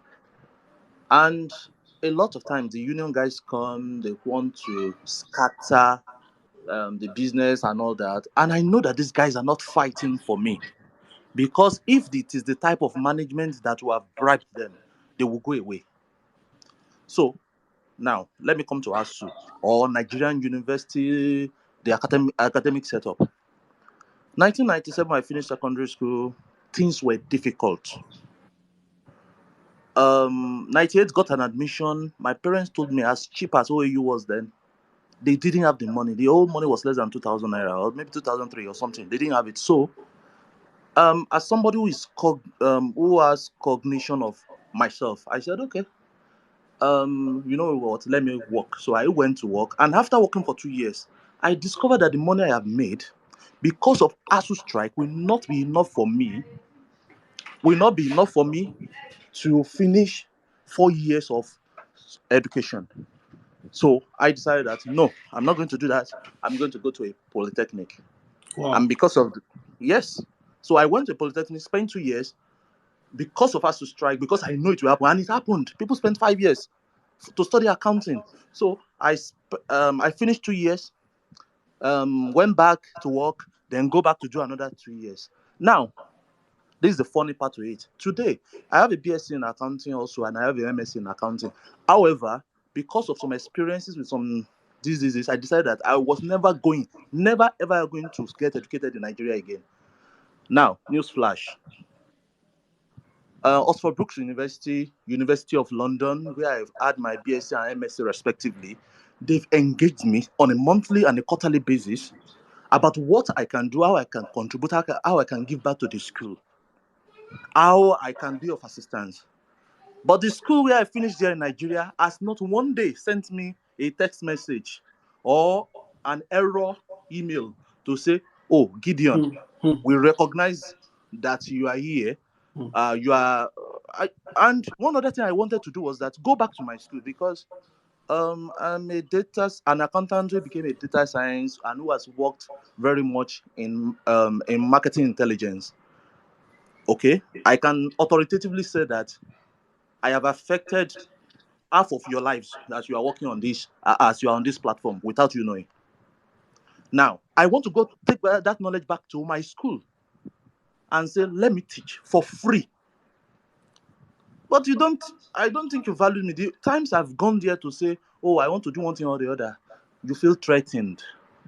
You feel this. So what I'm saying is these unions, they are made up of individual lecturers who have I could have spent 4 years and do a BSc in Nigeria to study my accounting. So I first spent 5 years, then I spent another 2 years, and another 2 years, 8 years, because I know that ASU is going to give me sliding tackle just to get a BSc. I have spent pounds to pay for ACCA, to pay for BSc, to pay for MSc, money that will have been retained in the economy because ASU is. So please, ASU or whatever unions we have in Nigeria, I can't say about other countries or something, but in Nigeria, they do not help the economy. They are inimical to the growth. They are selfish. So, and it's been like that since when? When did I finish from school? It's more than 20 years. It's about 20 years, yes. So, and nothing's changing. And Gideon, let me just take you up on that point again you make about this endowments and alumni. And let me, the question is why is it difficult for ASU or Nigeria universities to have a functional and endowment scheme? What is so difficult in this? If you school abroad, it's like water and rice, right? Rice and stew. What is difficult? It is intellectual laziness. It is intellectual, and the thing is this: if I give you money for endowment, I will ask how you spent it. Oh. And ASU doesn't want anybody to ask them how they spent money. So that's also part of it. They don't want something that they have to be accountable to you for. So if they say, if you tell me I'm an accountant, I will audit you if I have to. I'm a data scientist. I will track the data to anywhere you put it. So people like me, people like you, Akalu, if you put money in an endowment, of course you will know how your money is spent. And ASU doesn't want that. They don't want accountability. That's my opinion, anyway. I hear you. I mean, good. I mean, in the end, it worked out for you. But that at that age, you had to take sensitivity analysis and plan for ASU strike. That's what everyone is doing right now. And when you get to school, they'll be like, "This guy said minimum." That I grew up with a father who was in the military, and my father, as low as the age of 8, 9, my father takes things like using your gumption very serious. So it's your life. So you may not get punished for making mistakes or breaking things, but when you refuse to apply gumption to the thing you do in this English, you get punished. So I know this man. When I was in nursery school, primary school, he put me in some of the best schools in this country. Futa Start School. He paid through his nose. It's not because he was not a staff, so he had to pay double. All those things. But when things went south, he lost his job. He lost his health. I had to step up. You understand? So I had to think. If I go and spend 4 years, will I be able to finish? And I didn't want to drop out. So I went to the Polytechnic, did ND in accounting, had a distinction. So it's not as if I'm a dull student or anything. It's just that you had to make your way. Gideon, I don't know if you understand what you're saying, that you were taking this outside education decisions because of the ASU strike. You had to look at not just the curriculum, not just the career, but ASU will give me 2 years extra. Should I do this? And if they give me 2 years extra, I will not be able to finish. Wow. I hear you. Gideon, let me get someone else. To me, that's deep. To me, that is deep. What you just told me, that is deep. That a student, how old were you then, was making this calls? I finished secondary school at the age of 17. My first admission at the age of 18. Exactly. You were a kid. I was a kid. And you are thinking like this. I was a teenager. No, man. All right. Shall I hear you? Shall I appreciate you? Don't worry. We're not attacking you. I appreciate you. Just hang it there. Let me get Trilled. Trilled. To fool me for me. Yeah. Go ahead, sir. Yeah. Hi everyone. I just have a question, but before I ask, I just wanted to mention that I think I heard one of the principal officers of ASU saying, when he was asked about the effect of the strike on students, and then he was saying it's a sacrifice. He said 2 years sacrifice. Quote him correctly. He said 2 years sacrifice. Okay, so my other question is this: Are they going to be paid salaries for this period that they've not worked? The law Because says it they won't make should sense not to me. be, but they will be paid. They are always paid. They do an agreement and they pay them all the backside. And so what is the sacrifice that they are doing? What None. exactly are they? This is the point I made on They are Twitter. not working and they're going to get paid. This is what I Yeah? say It on doesn't Twitter. make sense. They get angry with me. They are going to get I paid. don't get it. They are going to get. So that's How why can they get paid? the strikes Why are should they get easy. paid? Why? They are going to get paid. I'm just telling you what's going to happen. They don't lose anything they could. The man says they lose sabbatical. The man says they have to go back and do sabbaticals. That's what he said on TV. But they know if they strike for 2 years, they will get paid for those 2 years. The students will not get that 2 years back. The economy will not get the 2 years back. I make this point, they think I'm attacking them, but it's the reality. They get paid. Yeah, it is. So it's easy. What I mean is easy. They can go on these strikes without thinking about if you go to a bank today and you're an ASU member, which means and you go to the bank and say, I am on strike. I want you to give me 1 year of my salary. I will sign up the domiciliation to your bank. The bank will give you a loan because the bank knows you are going to get paid. If the bank says no, the bank knows you're not going to get paid. No bank will reject giving a loan. So, but you can't go to a bank and say, hey, bank, I want you to give me BSc today. When I get my BSc in 2 years' time, I'll return it back to you. Students can't do that. So the students are the ones suffering. This is why I'm doing what I'm doing. Exactly. The students are the ones suffering. And the students, I think loss for the students. the students are the ones that are going to force this change. If I was this young student guy, get these students together and go after the 3 political guys. Forget about Mr. Buhari and APC. Go after Tinubu, Peter Obi, and Atiku Abubakar and make them say on the record what they will do for funding. That's the only way you break this. So if you're waiting for a guy that's leaving in February, you are wasting your time. Go after the guys that are contesting now. Put them on the record to policy that they will do to fund education. That's it. True. Do you want to say anything else? You're fine? No, I'm fine. Okay, Abdul Ibid. Hi, what's up? Thanks for waiting, sir. Abdul, that's you guys should use nice Twitter names. ICE. Abdul Idi, hi. Can you hear me? Abdul, you can unmute. I'm just going to go straight to Obiara. That's Emeka Cab 21. Twitter has to pass a law that you can only use nice, simple Twitter names. That way it's easier for us to read. So I've got Abdul or Obiora. Whoever wants to speak, you guys have the floor. I'm going to take you off so I can add more. I can add if you guys are there. Shola, can you come right in and just you've heard lots of guys speak. What's your take, Shola? Shola? Shola, I can't hear you. Abdul is here. Okay, Abdul, hi. Go ahead, sir. Yeah. So I said Trill did ask the question I was going to ask. It's like there's nowhere in this world you're not going to show up for 70-something days and then you get paid. I think when this strike is settled, the government has to do something to put it in. If you don't show up to work, you have the right to strike, but you should never be paid for not showing up. Abdul, the law says that already. There's already a law that says that. It's right there. The law says if you go on strike, you don't get it's on Twitter. It's right there. ASU's response to the government was that if you don't pay us for the 2 years, then we'll start to teach from the day we start to call the strike, which means the students don't get education. But it's there. It's just that they know that when they want to recall, they're going to be like, you have to pay us. And they're going to say, yeah, we'll pay you. That's what happens. Yeah. Okay.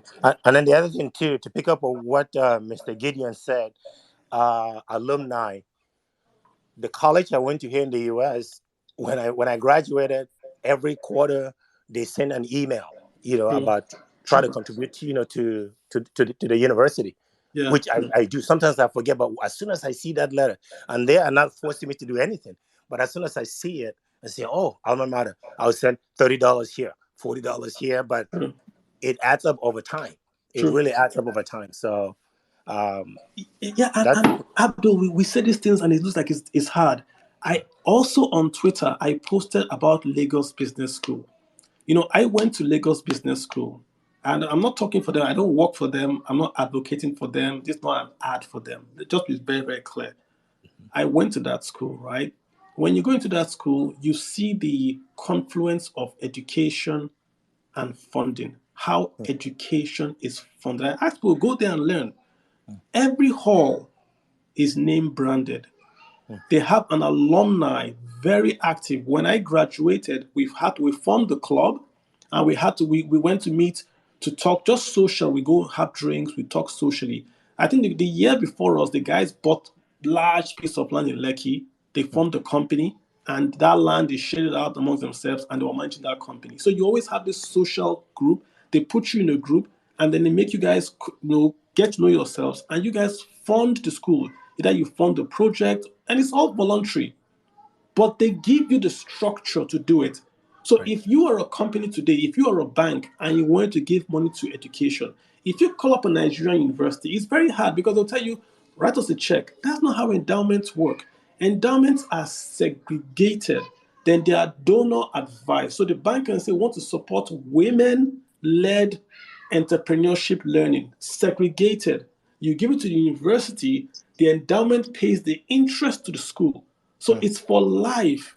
So if you're the bank MD and you went to the University of Nigeria and you call up the university and say, I want to give you guys $1 billion. What's the name of the endowment fund? What's the name? They can't give you a name. Right. They can't. But if you call up the Lagos Business School, they will tell you, oh, it's going to go like this. It's going to go like this. We also have this feature. We also have this place you can sponsor. You can endow a chair. You can sponsor scholarships. You can. This is what they are doing. So you have to. Imitation is not illegal. Go look at how they've set it up. Come back and do it on your end. It's. I mean, Hello, Carlo. Okay. Hello, Carlo. I got Shola. Let me get Toby to speak. Then you can come. Shola, just hold on. Let me get Toby to speak. Then Shola can come in. Abdul, thank you so much, Abdul. Thank you. Appreciate you, Abdul. Thank you. Toby, go ahead. Hi, Carlo. So I think the culture of ASU has brought into the culture of the civil service. And apologies to any civil servant here, right? There's the culture of I just get paid at the end of the month. And there is no productivity metrics aside publishing papers and waiting years in the university to become professors, right? So that culture is inbuilt into the system. As such, lecturers or even vice chancellors, more appropriately, vice chancellors, know that their job is to fundraise for the university. Faculty heads and even endowment centers in universities just collect alumni fees and do not even know how to connect the problems that the society faces or even the private sector, and making sure that the university is a constant pipeline for solving all of these problems. Like we mentioned here, endowments are not suddenly going to jump on Nigerian universities. Lecturers have to show themselves worthy, right? And because of what they've been used to, right?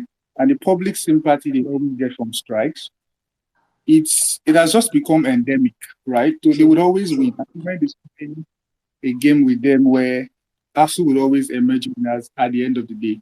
You and I know they're going to pay them 7 months salary or 8 months, but we need to start asking questions. And I like the conversations I've seen you drive over time where you're saying, are these people really doing what they should do? Is strike the best option they should come up with, right? So, I mean, we need to drive that into public consciousness over time. And so that next time, or as time goes on, maybe years from now, the strike is not the first thing the agency resorts to, where they themselves are not being productive in doing most things. I mean, I could say that most lecturers in Nigerian universities are not in tune with the realities of society in the business world. Thanks. Thank you so much for that. Yeah, thanks. Let me have you jump in and just, lots of this said. And remember, shall I say it's not speaking for ASU, he's just helping us here to curate and to talk from the other side. So I appreciate you. Yeah, go ahead. Oh, Mr. Kalu, you're a wonderful guy. Thank you very much. I also want to thank God for the wisdom he gave Gideon, the speaker that spoke about his wisdom, how it can better the ASU. It's not everybody is endowed with such wisdom and understanding. We must give that a fact. Now, I want to take this home. I don't want to stress this issue. Now, I'll be speaking on two issues: the endowment, and then the endowment basically. See, let's ask ourselves the question: who should seek for endowment fund? Is it ASU or the VC or the university management? That is, the VC is part of the university management. Who should seek for endowment fund? It is not ASU. We all know this. It is the VC. ASU shouldn't be writing letters or emails to alumni. We all know this. Carlo, you went to business school, Lagos Business School. Who sent you mail? Is it your lecturer that taught you in the business school? Is it the management of the business school that sends you mail? See, you understand what I'm saying? See, one thing people refuse to separate is ASU is lecturers. And that those that they're supposed to talk to are the school management, which is headed by the VC. And then there's a group of people called the Senate of the university. The VC doesn't do anything until it gets the permission of the Senate. See, we need to understand how the Nigerian system works here. The Harvard that we're talking about that has over $1 billion or more in their endowment fund, it is not the lecturer or the professor in Harvard that teaches English in Harvard that sends mail to alumni to pay a certain dues to their endowment fund. I want to agree on this term. Now, No, Shola, just chipping that in. Sorry. You said what? I said I disagree with you, but I would wait till you end. Sorry, Okay, fine. Now, my second point is that I'm a JCI member. Okay. Now we do projects. Every year we do projects. So last year precisely, we wanted to give chairs and tables to a primary school in my locality here in Abeokuta. I'm in Abeokuta right now, and they wanted to furnish classrooms. They wrote a letter to the government. The government turned that down instantly. They said no. Organizations or alumni or any who we are is not to provide facilities for that primary school. That is that if they permit that, it is in quote. I have letters to back this up. That is in quote it's a primary school. It's a public primary school.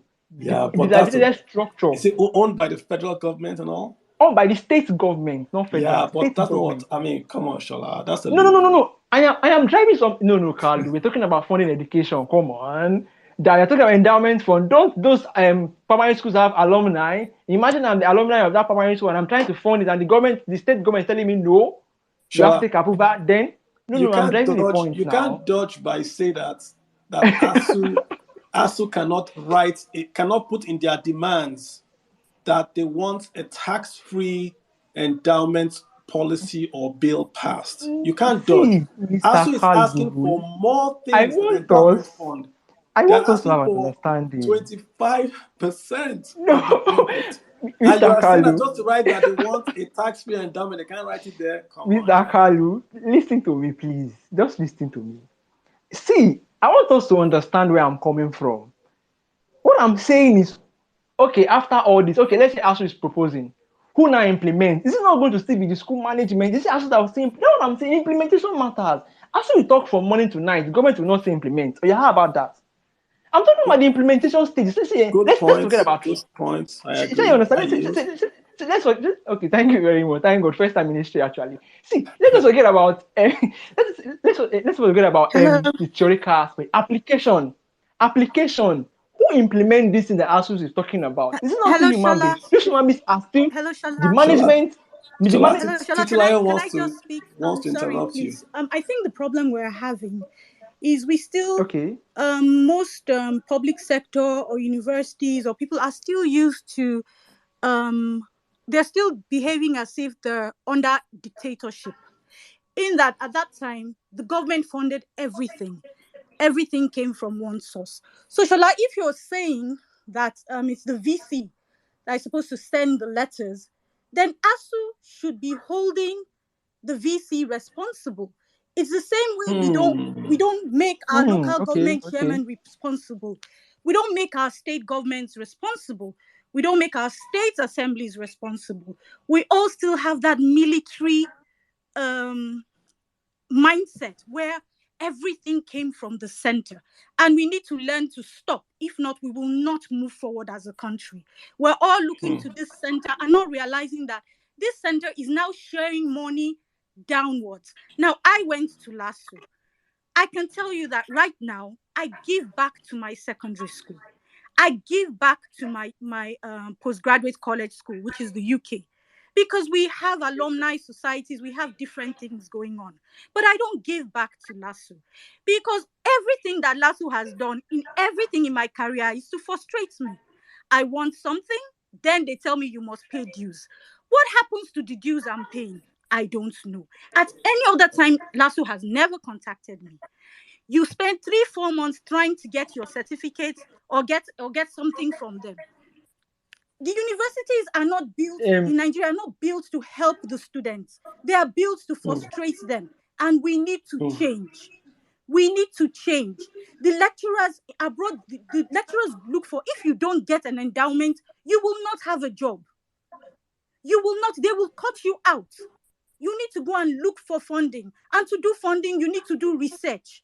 Our lecturers don't do research. We're still using books from the 70s. And meanwhile, they can go on Google Scholar, and download and teach. They don't even do that. You need to improve yourself. If you don't improve yourself, how will people want to contribute to improve you? Nobody wants, I don't want my school, I want my school to be there because it's always going to be on my CV. It is my selling point. Wow. So how is my school making themselves my selling point? How is ASU holding the vice chancellor responsible to look for funds? Why are they holding the federal government responsible? This is what we call autonomy. Nobody, federal government will not ask them for those funds they go and look for. Now, because they are not getting handouts money and getting all this backdoor money, they've gone to face the government again. We're no longer a dictatorship. This is a democracy, and we need to think about that. Thank you very much. Titi, your comment. That's why I want females and women and that sector. Contribute because no, she came in with she's making all the points.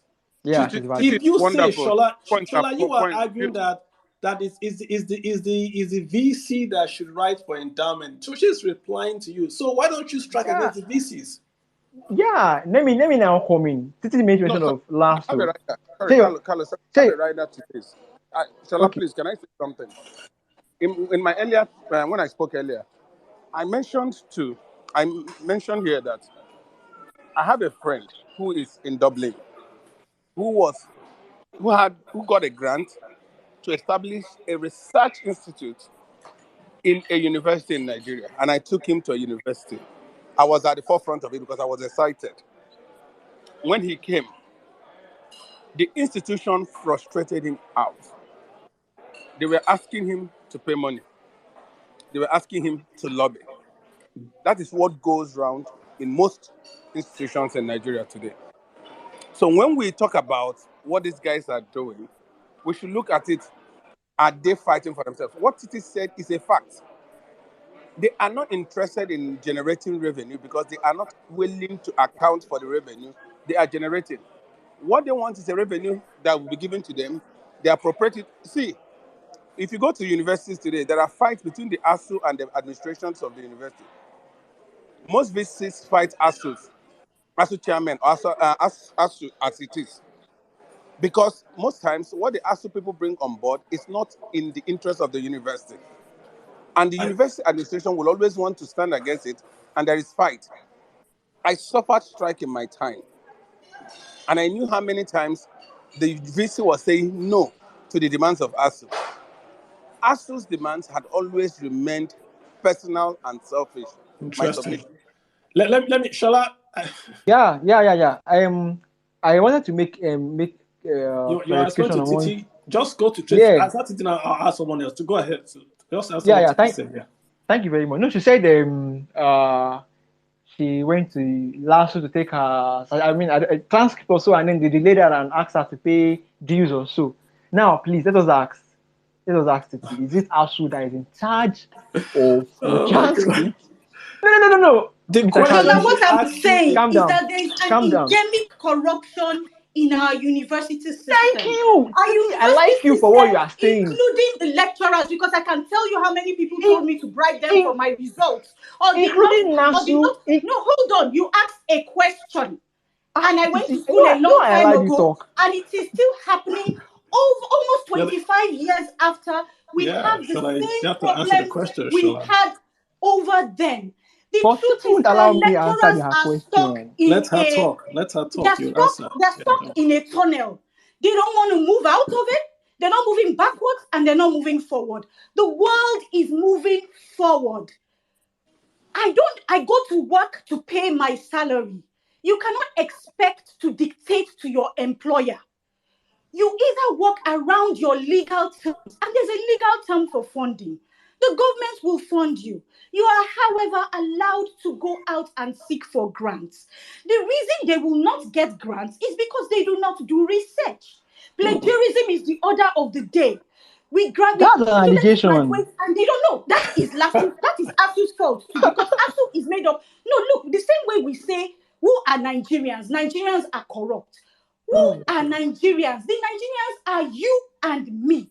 It's the same way you cannot say ASU is not a school. ASU is made up of lecturers. ASU is made up of human beings. They are the problems with the university. Let us address that first. I hear you. Then they need to look for All right. funding. They need Shola, to go don't worry. after the Shola, you and I that have left the school. I agree. No, I'm fine. I'm fine. No, I'm I fine. don't I'm think fine. I think her points are really what I think the bulk of Nigerians are saying. I don't want you to defend this or to try to defend this. We're not saying you are wrong in saying not don't defend it. Just trying to say her comments are coming from. You can see where it's coming from. She's talking personally and from love. She loves LASU. It's on her CV, but she's not getting what she needs from that institution. Toby, can you come in here? What's going on, Toby? Hello? Toby, hi. Hi. And Toby, So, if you want to introduce yourself so that we just have a bit why it's important that you speak. Just I know you are in the. Do you want to do that or do you want to do I would rather skip that, Carlo. Okay, so go ahead. So let's touch on the elephant in the room. The primary reasons why the university was shut down by the union is because the public officers don't have their kids there. And now, if we want to expand that, why don't they have their kids there? Because the quality of those who teach those kids have really gone down. Thank you, Toby. Thank you very much. So a lot of the guys who are supposed to be in the university have left, have been frustrated out of the university, and they are moving out in troves. Bulk of what you have in the university, conducting research in quotes or writing papers, are just conducting lip service research. And that is the reason why they cannot write a proper grant and seek for funding. Now, ASU has nothing to do with the federal government. I was employed by a university. My letter came from a university, not from a federal government. But you see, what happened is that a bulk of those guys there seeking for positions decided to take their battle to the federal government, sidelining the vice chancellor, sidelining the NUC because of their own personal gain. Realize that some of the decisions taken by ASU comes from top to bottom. We rarely have meetings among ourselves to discuss ideas or how to solve issues. No, most times the meetings are reactionary. You respond to what is on the media. You meet to discuss when would the next strike hold. And this has been going on for so long that it doesn't yield any results. Why don't we talk about the pay, the take-home payment, because that can be solved if you have quality guys in the system that can conduct research and attract funding, even within Nigeria, from private university. I've written an article on that previously, how we can attract funding into the university and pay the lecturers. Where I am currently, government don't pay lecturers. They don't. What government do is subsidize education. Students don't pay tuition fee, but For you to be able to be in the university and earn your salary, you must work and attract those funding. There are chair professors for certain projects, and they employ staff in that project. And there's a time limit. Once that money dries up, you go look for a job somewhere else. If you must stay in that institution, then you must find a way to keep attracting grant into that institution to sustain yourself. I've had colleagues who had to leave because money has dried up. There's no more funding to pay their salary, and they had to leave. If that should be planted into Nigerian system, a lot of those guys there that call themselves lecturers would not have jobs anymore. Wow. I think I'll just end it there. Toby, it don't go anywhere. I think people would like to ask you more questions on this. Let me get everyone to speak, please. I'm just going to run through the room, right? Ayo the dog. Go ahead, Sam. I'm going to ask everyone to speak. Don't worry. It's about 1:20. We're going to end about top of the hour. So I'm going to make sure everyone that has requested now will speak. Ayo the dog, please go ahead. Yeah, hi everybody. I just wanted to thank Shola for all his the words he has said in support of ASU. Even though he says he's just trying to play devil's advocate, he's doing a really good job, because he looks like ASU has gotten a really bad rep from all the strikes and everything, and nobody really wants to see that they are just victims of a very bad system. I follow a lot of Mr. Kalu's tweets, and I like them. The problem is that in one breath, Mr. Kalu condemns the federal government of Nigeria for being very terrible, and then in the same breath, he also condemns ASU for trying to fight a system that has just been, rigged against them. And most Nigerians are fighting against the system, to be honest. But the problem is that I think it's only ASU that has had the balls to actually stand their ground and say, this is what I want as per working conditions. Oh, ASU is selfish, ASU is this, ASU is that. My guy, ASU needs to earn money. I'm working for the government. Oh, ASU does not write papers, ASU does not do this, does not do that. That all those things are just arguments, secular arguments. When everybody knows, everybody knows. I'm sorry? No, but Ayo, there's a guy here that just spoke. He's in the system, and he's giving us really the system, right? I'm not in the system, and I understand. What we are saying is, I mean, it's very clear. Nobody's against ASU, but look at the map we posted about the ASU strikes. Just this year alone is almost 108 something days. This year alone. Yeah, I understand all of those things and why people are outraged. But people should be more outraged about a government that abdicates their responsibility. But we know that. We know that. Don't we know that already?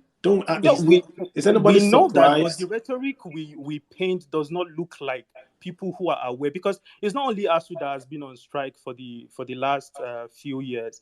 Doctors have been on strike. Exactly, Shola. Exactly the point. Exactly the NEPA point. has been on strike, or PHCN. So if we know this, if we, you talk about my tweets. My tweets have been consistent. The government is a wasteful spender. And I've said the government signed an agreement and has failed to honor it. That point has never been in contention. The contention is that why is ASU keeping kids in school, knowing that they have no incentive to pay anything to ASU? They're leaving in February, or is it in June, right? So can we not do something else? And I always critique and I always give my own solution. Put the fire on this incoming guys, the three guys, Bola Tinubu, Atiku Abubakar, Peter Obi. Put the fire on them. They want to be president, right? Let them show us the plan. Yeah, and I agree with some of the ideas that you have given as some of the solutions that ASU can pursue and ASU can take. But I'm just saying that a lot of people come with this rhetoric of, oh, ASU is such a terrible group, they hate the students so much, and they've left them to stay at home and all of those things. Meanwhile, we all know that we have an irresponsible government in power. And it's not just this government, by the way. It has been governments year after year who have refused to Exactly, do the Shola. right things, Exactly. who have refused to Exactly. do the right things for the Nigerian people. I And hear then you. it has only been ASU that has been able to move the needle in any way, shape, or form for their members. And if only the rest of the Nigeria, because doctors, for example, they go on strike, and once the federal government comes, the last time doctors went on strike, the government came and blackmailed them and said, "Oh, you have no pity for your patients. Why will you treat your patients like this?" And then the doctors too were like, "Okay, fine. These people are making a good point. Let's just go back. Let's just walk it." But mind you, in the same breath, Nigerians were condemning doctors for working in two different hospitals, for having a privately owned hospital and then working in a government hospital. Meanwhile, the work you are doing in a government hospital, you are being paid peanuts. Okay, You are let being me ask paid. you a question. Let me ask you a question, Ayo. Yeah. I read the constitution and the code of conduct of ASU. Not Yes. one mentioned the word student. I know it's a union of teachers. I know that, but Yeah, it's a union of not academic staff. not even one mention. You can say it's a union of footballers will not mention the fans. I mean, how does that sound? That Manchester United will not mention the fans in their constitution or in their code of conduct. Yes, it's my youth club, right? But not Yeah. even one, not even a thought to say the word student does not show up in the constitution and the code of conduct. Let me get some guys to jump in. We can't just run the room if you don't mind, right? All So I right, mean, I no appreciate your problem. comment. No Basho, problem. thanks for hanging out there. Let me have you drop. Basho, drop right in. Basho, can you hear me? Basho, if you cannot hear me, let me just get ML. Hello, good evening. Yeah, Can go anyone ahead. hear me? Yeah, I can hear you. Yeah. I can hear you. I can hear you. Okay. The thing is, it is becoming frustrating that ASU are acting as if they are the owners of the university. We have to recognize that there is an employer-employee relationship here. The employer is the government. They own the university. And the employees are the lecturers, professors, teachers, senior lecturers, doctors, all of them, they are all working for government. There is another problem. You have state institutions who are owned by state governments. All the universities are under the purview of state. You have them, many of them are on strike now. Meanwhile, the person who you are asking resources from is from the federal government. Now, you have students who ordinarily have no business with this strike who are on strike. Another problem is this. It has become a situation whereby the level of corruption in the universities, the level of, it baffles me. How can you have departments of business administration in a university with professors and you still tell me they can't raise money to pay their salaries? You can't design anything. I'm not even asking you to give government profit. Just pay your salaries, generate the revenues by yourself, pay your salaries. And I can tell you many a times, I have actually gone to some universities for doing monitoring projects. Is this? I have seen universities have arms that generate a whole lot of money. Many of these universities have microfinance banks. Many of these universities have patents. They have machines that they have worked on and they have successfully achieved. Yeah. Why aren't they making money out of it? I don't understand. I was at ABU. I mean, it's the same thing, Basho. I saw a machine that they designed to produce fertilizer. The cost is 50 million naira. I saw some quite different machines that they had invented, things that they had achieved from their labs that these people worked on, and they can make a whole lot of money out of it. Now my question is this: why aren't they generating money for themselves to pay their salaries? You see universities they really $1.5 can't million, because $7 million. Basho, can you hear me? $10 million. Basho. Yes, sir. Yeah, I mean, the point is you. that I don't think any university in the world actually, from internal revenues, can actually fund themselves. It's just so research doesn't pay itself very, very quickly. So that's why you see a lot of funding going into to support the research, the salaries. I think they're right in requesting for money. I just think it's more like the singularity, the myopic, the looking through the straw. I think that's just really where people are talking about. Why must it just be this or not nothing else? Nigerian students, the primary school, we've got 10 million kids, larger than the population of Belgium. They're on the streets, no schooling. That should be the number one focus. If I was present today, I would focus on those kids in primary school age, out of school, before I look at universities. Universities are rich, they are elite, they've got rich alumni that can fund them, they are adults. But the primary and secondary schools, they need help. And that's what I'm going to focus on if I was president. MLJ, Crypto MJ, how you doing, sir? Hopping right in. All right, thank you. Thanks for waiting. Can you Appreciate hear that. me, please? Yes, I can. Yeah, good evening. Good evening, everyone. Okay, thank you for the space. I'm a student, yeah. So I've heard people give their own opinion and everything. So there's a lot happening right now in the country, and it's so crazy that we are going through these things as students.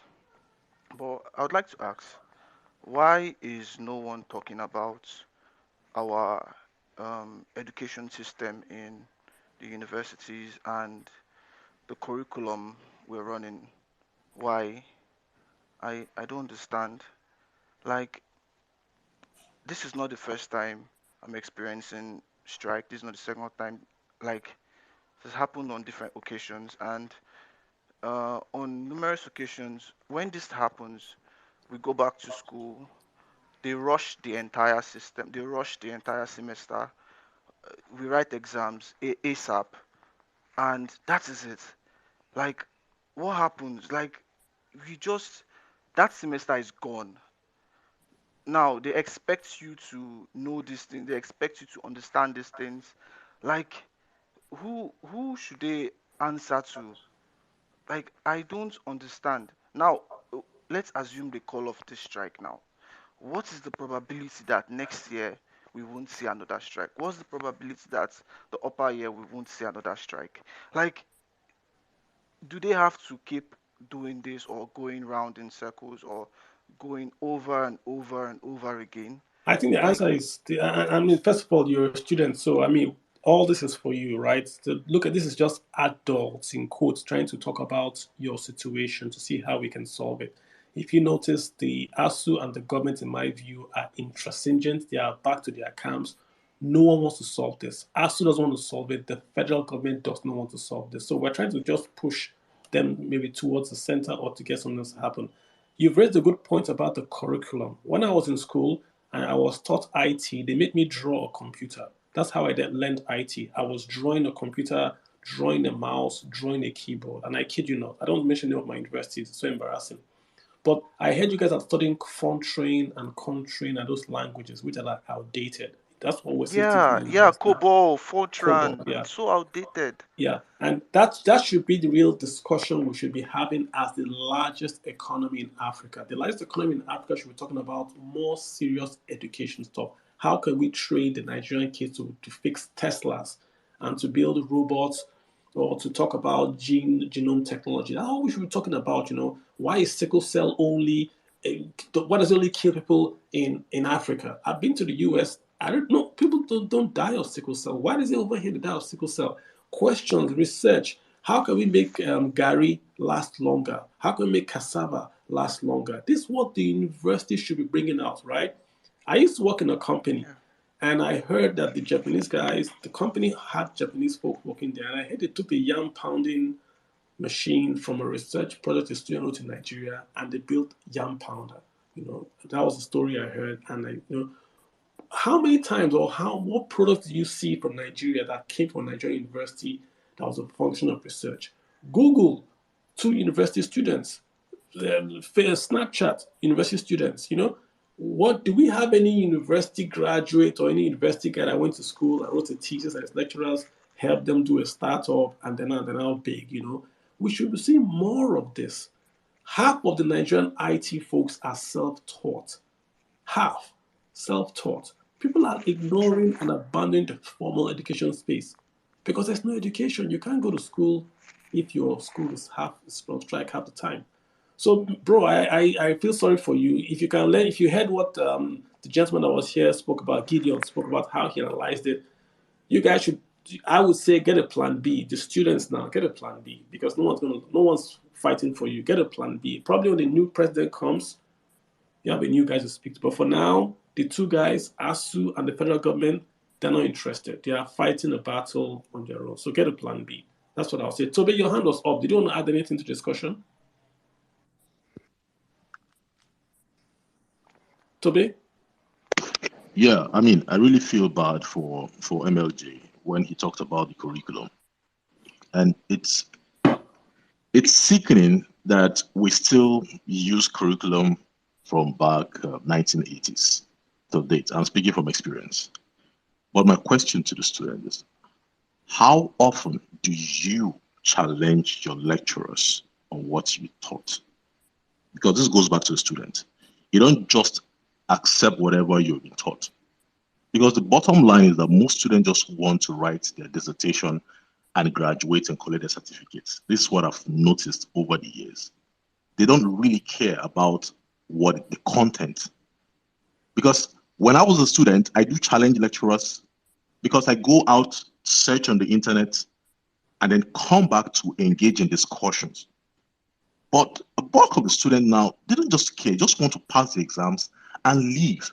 And that's why I'm really, really worried. If the strike is called off today, what is the guarantee that the next batch of graduates will be employable?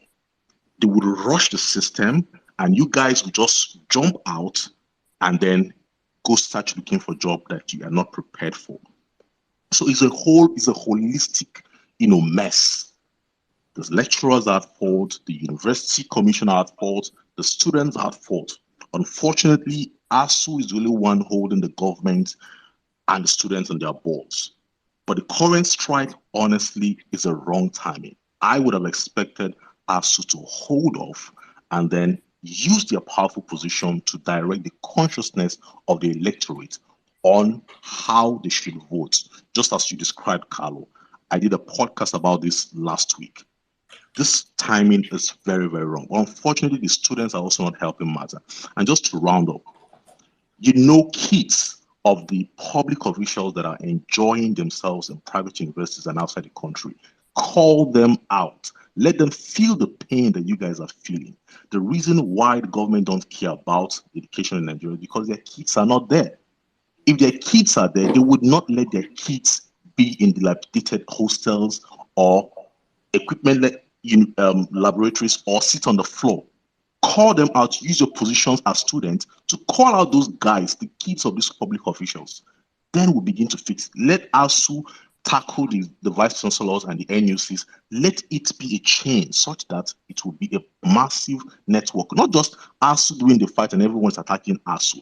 I'm not really up for ASU, but I think they're the only trade union that are really holding the government and calling the shot. And unfortunately, the government should just treat them the way they want because their kids are not there. See what happened to a PHCL when they called strike, because it's going to affect the government. What happened to airlines? They went for strike. They didn't even go for the strike. They announced they will, and the government sorted them out. So I think it's really holistic. The students have their own fault as well. And that's also, Toby, these guys actually posted on social media, all the president's kids school abroad, all the governors I know that have children that are of school age, school abroad, that I know, all the House of Reps, all the senators, everyone in charge of money allocation, appropriation, and spending has kids or is funding kids abroad. I personally would support a bill if ASU would pass that bill and then hold the bill to account. If you earn money from the federal government, salary, contracts, even if you get a contract from the federal government, I don't care, you cannot school abroad if you have a kid. Salary, contract, pension, commission, loop everybody in. So if I want to get a contract, I would force the government to fix the school because I know my kid has to go to that school. When you put everyone in the same pot, that pot seems to be very, very clean and the water works. That's the only way it can work. I went to the best school in Nigeria. I say that, it was free. I had the best facilities in that school. The university in the town used to come to my secondary school to use our laboratories. I used to fly by air to that school. I did equestrian. I went for camping. Beautiful school. I didn't pay a cent. The best school in Nigeria. You know why that school was good? The president's kids were in that school. The speaker, it was student student. The speaker's kid was in that school. Everyone you think was someone in Nigeria, their kids were in that school. So they took it very seriously. Now all the kids are in Dublin. So if you go to Dublin, I'm pretty sure the guys in Dublin might exchange naira for you because all the kids are in Glasgow or Dublin or the US. If you make everyone's school in Nigeria and even use Nigerian hospitals, I guarantee you the schools will become world class. Titlayo, did you want to say anything? Your hand is up. I do like when you contribute. Okay, no, sorry. I wanted to go back to speak to the topic. The topic is, do unions help? Unions do help in that they protect the employee from abuse. And the reason in Nigeria, the reason why we need that is we have a lot of labor laws, but we have very abusive employers. That's the truth, because we don't have anybody holding them accountable. However, a line has to be drawn. The unions have to work within guidelines. Yes, you're taking on your employer, but how far do you go so that the unions don't become the abusers? Because there's always a thin line. How far do you go such that you ruin? I give an example and I go down to the grassroots. My children's school doesn't want a PTA. And why? I am happy if there's no PTA. Because I've seen schools where parents teachers associations actually ruined the school such that parents no longer wanted to take their children to those schools because there was always one argument. They were always taking on the school authorities, and all the business that was done was about what the parents wanted, not really about the children.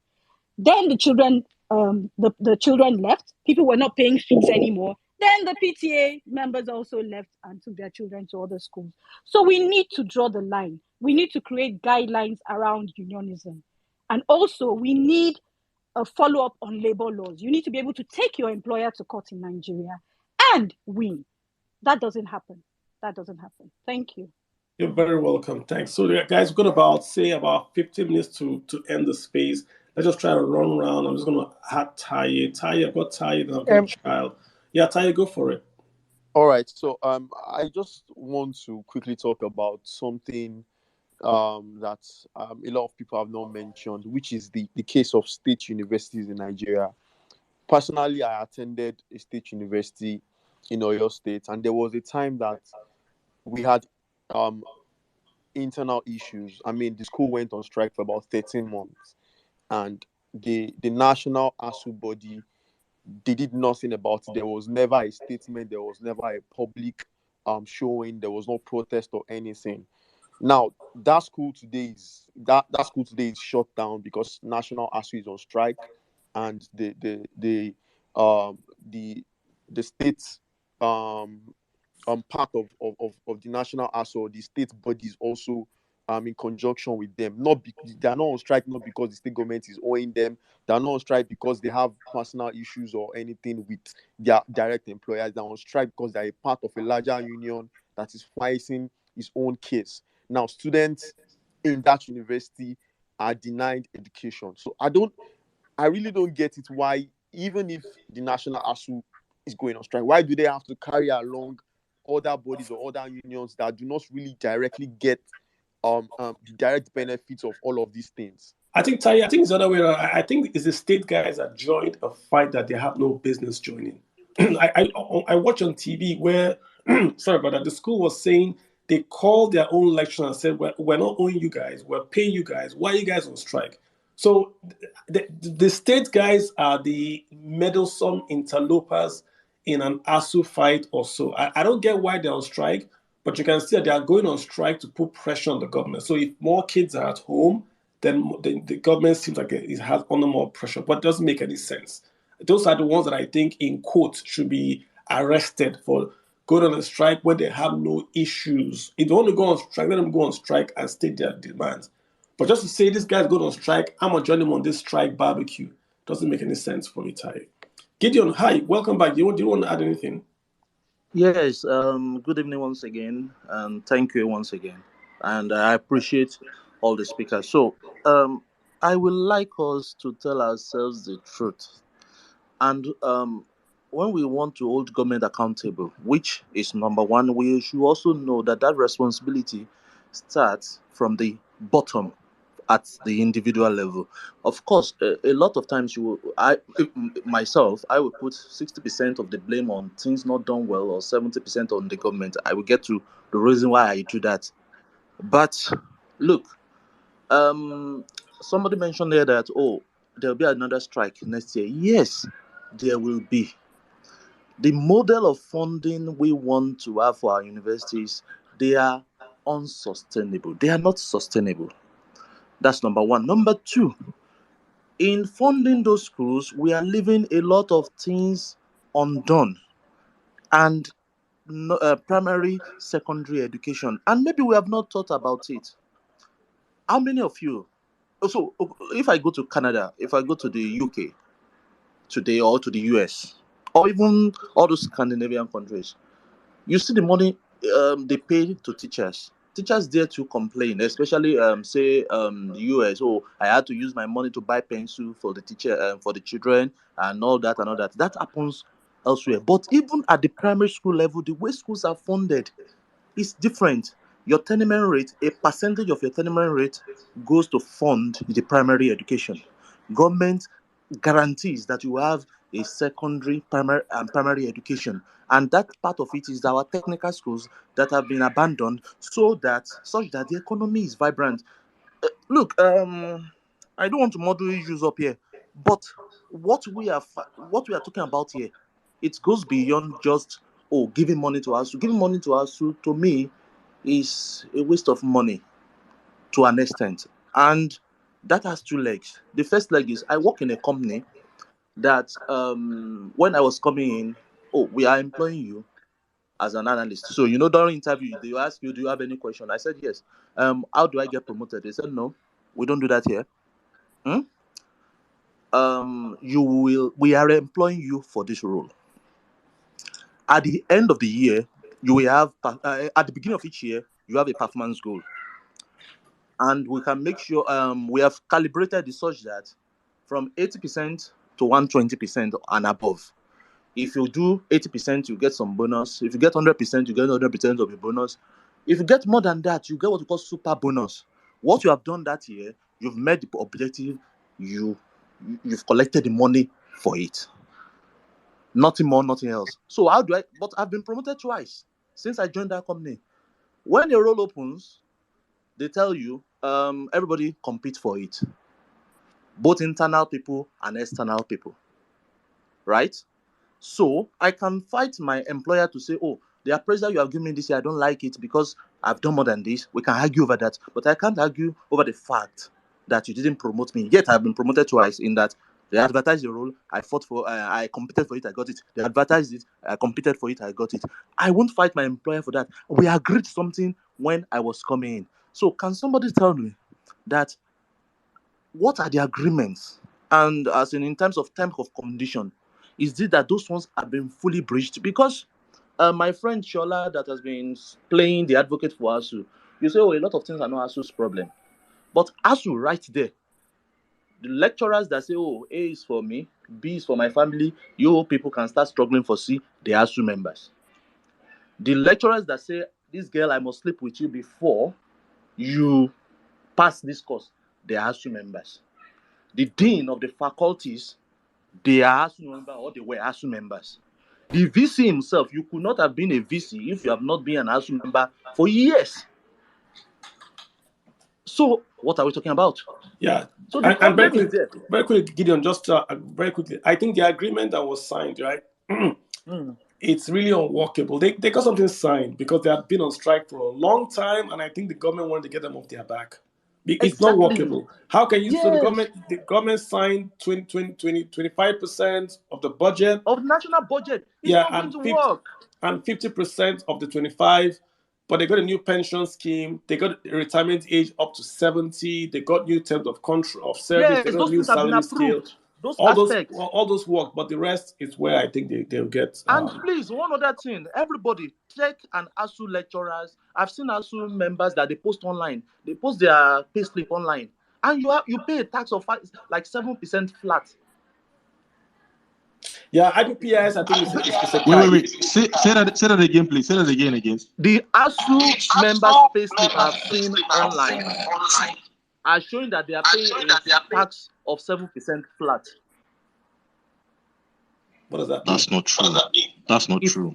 That's not true. No, I told it. I just said it now. That online, people say, "Oh, look at my salary is this," and I see the line on tax.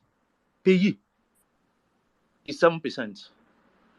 Maybe you will say that is IP's problem, but the thing is this: it's wrong. So you have a lot of concessions already. So if the government is going to be truthful, let everybody know that, see, university education, we need to reimagine it. We need to redefine it. Otherwise, this problem will be perennial. This problem will become intractable. And at the same time, we will not be getting the benefits that we are supposed to get from tertiary education. Unfortunately, we are already suffering the pre-tertiary education. How many of you trust your mechanics? How many of you trust your carpenter? It's because of the paucity of funds. Yeah, we are not training them well. If you want to build a house in Nigeria, you have to go get a guy from Benin Republic. You have to go get a guy from Cotonou. Yeah. Paucity of funds at those fundamental levels. 10 million children out of school because we are putting money in education where we are not supposed to be putting it. Yeah. I mean, great points. Great points. Let's round up. I'm going to ask Shola, you're going to close out for us, but just hang in there. You're going to close out for us. Obo, you're back, sir. Just Obo, go very quickly. I'm going to get Dr. Chacha to speak, and then we'll just ask Shola to give us his closing defense. Thank you, Carlo. Thank you. But good enough. Everybody has, all the speakers touched on basically all I want to say. Now, quickly, I think the takeaway from this that we should be looking at is, number one, I believe that parents, guardians, it has gotten to a point where parents and guardians should be involved in the administrative business of our schools. True. We cannot limit parents and guardians to PTA and primary school alone. Parents and guardians must be involved in university, polytechnic education, because you cannot have a group of people claiming to be ASU member. In fact, one of the speakers said something very, very important, that where was ASU doing sex for grade? Where was ASU when students live in darkness? Where was ASU when students live off campus? Where was ASU when students are forced to buy handouts? You understand? So it's like we need to talk about it. Then again, now it is now high time that we enforce that state university sever their relationship from the federal ASU. I don't care if the state universities have their own individual state ASU against their own state government, no problem. But a federal school cannot be on strike, and another school is not saying, I'm going to do solidarity strike. What rubbish is that? Yeah, that's nonsense. So now, because people, when you know that there is something fishy about this whole ASU of a thing, why has their meetings or negotiation with whoever, with them and the government, why don't they televise these meetings? Let we who are concerned, let us hear who is saying rubbish in the meeting. Whether it is ASU or the Minister of Education, let us know. But no, all of them, they go together. It's our coven, claim to have a meeting. I had to go and look for the 2009 agreement. And I can say to you, anybody can attack me here, even that when their allowances and enablement, they are very. When it comes to the point of where the students were, they just put one shabby language or something like that. No. If you want 100 billion, okay, you should be explicit about it. You see, there was a report in Punch newspaper. I'm going to have you wind down the page so I can have the list. All right. So that in 5 months, Nigeria spent about $378 million on foreign education. A country that's about 160 billion naira. A country that can afford that has no business having government funding 100% of education. Yes, government will fund, but probably do 20 to 30%. That's my point. Thank you. Thank you so much. Doctor, let me have Doctor to come in here, then we'll just have Shola speak, and then we'll just round it up. Doctor, hi. I don't know, am I saying your name correctly? Ayoson Onate? Hello, just unmute if you don't mind, Dr. Chacha, or yeah. Okay, good evening, sir. Good evening, sir. How you Sorry, doing? please, can you hear me? Yes. Okay. What I wanted to talk about was is that during this strike, I think last month, I noticed that the outgoing VC of OAU wrote a very brilliant article concerning suggesting solutions to this impasse. He talked about introducing tuition of between 200,000 to 600,000.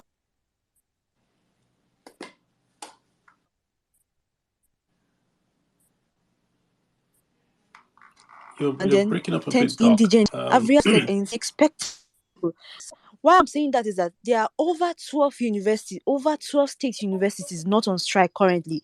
And if you check their school fees, it is slightly above the average Nigerian school fees. Yeah. You're breaking up, but I hear what you said about the school fees. And I'll just... Because we keep on comparing ourselves to UK, US, where they are paying 45 million to study law and all of that, but we do not want to introduce this tuition. Is it? I don't understand. Is it a miracle we take us to these people's level, or we have just refused to grow? Because that article was brilliant, but nobody's referring to it. Nobody's talking about it. Nobody's saying anything. Yeah, good point. And okay, I want to say something. Today, I read in Vanguard that some set of people, I think governors, suggested that 50 and above, civil servants, 50 years and above, should be retired. So actually, sometimes this incumbent governor moves, I don't want to say crazy, and they need people to actually stand against them. Yes, so I'm not against ASU, but what I'm saying is that I feel like solutions should be given and solutions should be taken heed to, so that instead trying to punish the federal government and then you are punishing students. I don't understand. Like, we are trying to. Yeah, it's good to pass message to them because sometimes they are wicked. But if it is affecting the students more, then we should talk about solutions. We should talk about solutions and halt the strike for a while because the students that is affecting. I don't know. I'm not against any union or anything, but I'm just realizing that students are depressed. Students are. If I read one article on Punch, a girl was working in a hotel. She was. A lot of things have happened to students in this strike. So I feel like solutions should be suggested and worked after. Thank you. Great points. Let me, Shola, come right in now. I mean, give me your closing. Okay. Yeah. You've had a My lot, right? parting shot. And Yeah. before you do, let me just say thank you. I know many people don't understand what you're doing, but thank you for stepping in here and being the ASU for us. So go ahead, sir. Okay, thank you very much, Carlo, for giving me this opportunity, and everyone that has Shola A, Shola B. I want to clarify this. I'm not an ASU member. I'm a student affected by this strike, but I have solutions which I want us to discuss. And also, because my own discussion is based on what it is and what we should know about. I'm not supporting ASU, neither am I supporting the government. I'm just stating the fact the way I understand it. Now, basically, I wanted to correct someone. I don't know whether it was Gideon or Tobe that said about IPs and all. IP's retirement age is 60, and then government had agreed retirement age for professors at 70. So you understand? I just want us to put that into the discussion as well. That's by the way. My solution is let's decentralize ASU. So you understand? If you decentralize ASU, I was in a private meeting with EIE Nigeria, and then a Punch correspondent on a Zoom meeting. We had about 5. We're discussing about way forward with Arise TV, and then we talked at much. And what we came to realize that number one, engagement to the political class, those coming into power, as you said, Carlo, that we should engage them. And then we've been trying to put up a paper, but it has not been easy. Now, secondly, we also talk about decentralizing ASU. Decentralizing ASU meaning ASU shouldn't now come as ASU a union. Wow, should be based locally. There shouldn't be ASU federal and ASU state again. ASU should be based locally in your own chapter. So you deal with your own situation that is peculiar to you. So you understand? Because for a fact, which I've accepted over time, is that ASU are employed by the university and not the federal government. So they should be, ASU strike should be internally. It should be, my school only want to go on strike and it's not going to affect OAU or Unilag going on strike because my school is on strike. Okay. Now, my third point is funding is important. No matter how I want to look at it, nobody should tell me that 25% is too much. It's never too much we're asking for. I keep.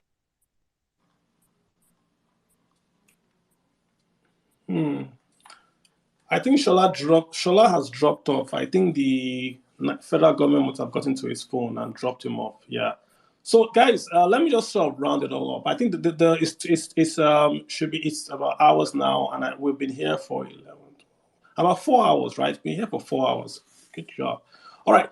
The title is "Do Not Help or Hurt." I knew it was going to be an ASU discussion, but that's all good because ASU is really right in front of us. But we've been a topic about unions. We've spoken about the power sector, how unions are able to shut down power to the entire country over a promotion exercise. It was in their letter.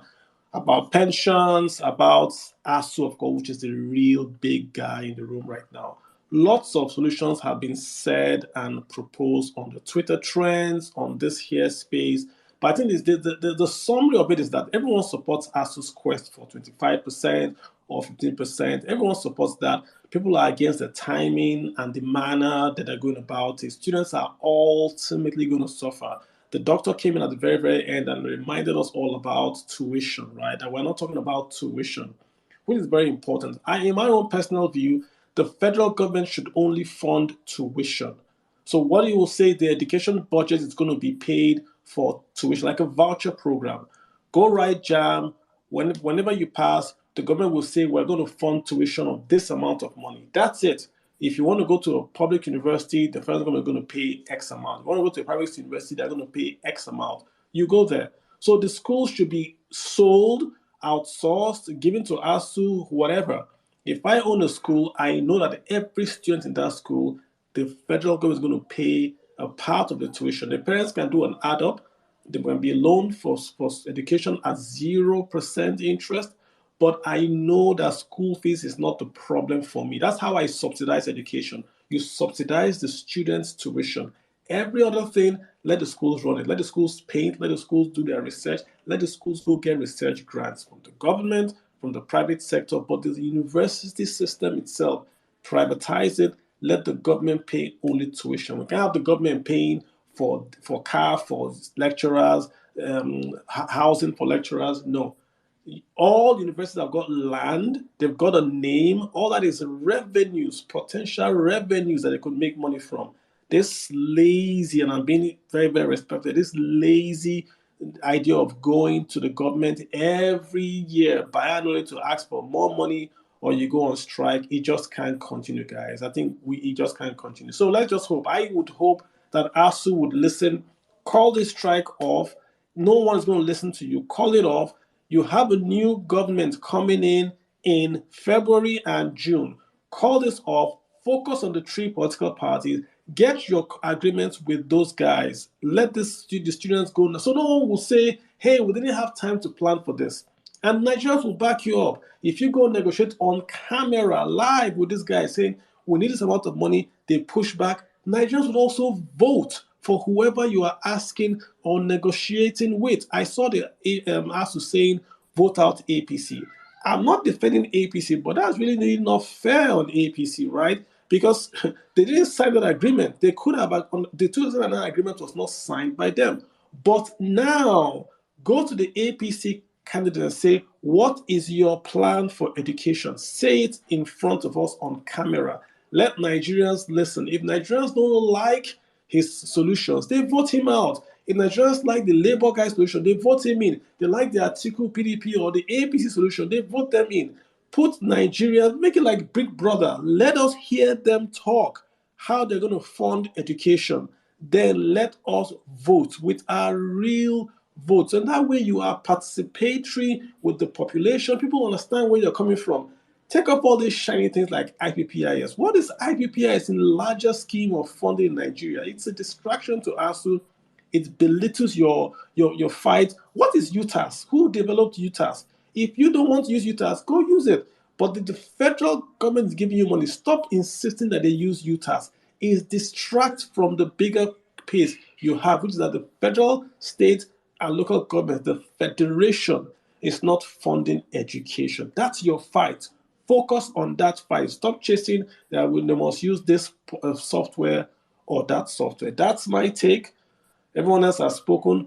Twitter Spaces is recorded. Grab it and listen to it after this closes. Last point, guys. I do have a book. Go out and get my book. Let's talk about your money. I will appreciate that, guys. It's on Amazon and on Roving Heights. I'll see you guys next week. You guys all be good.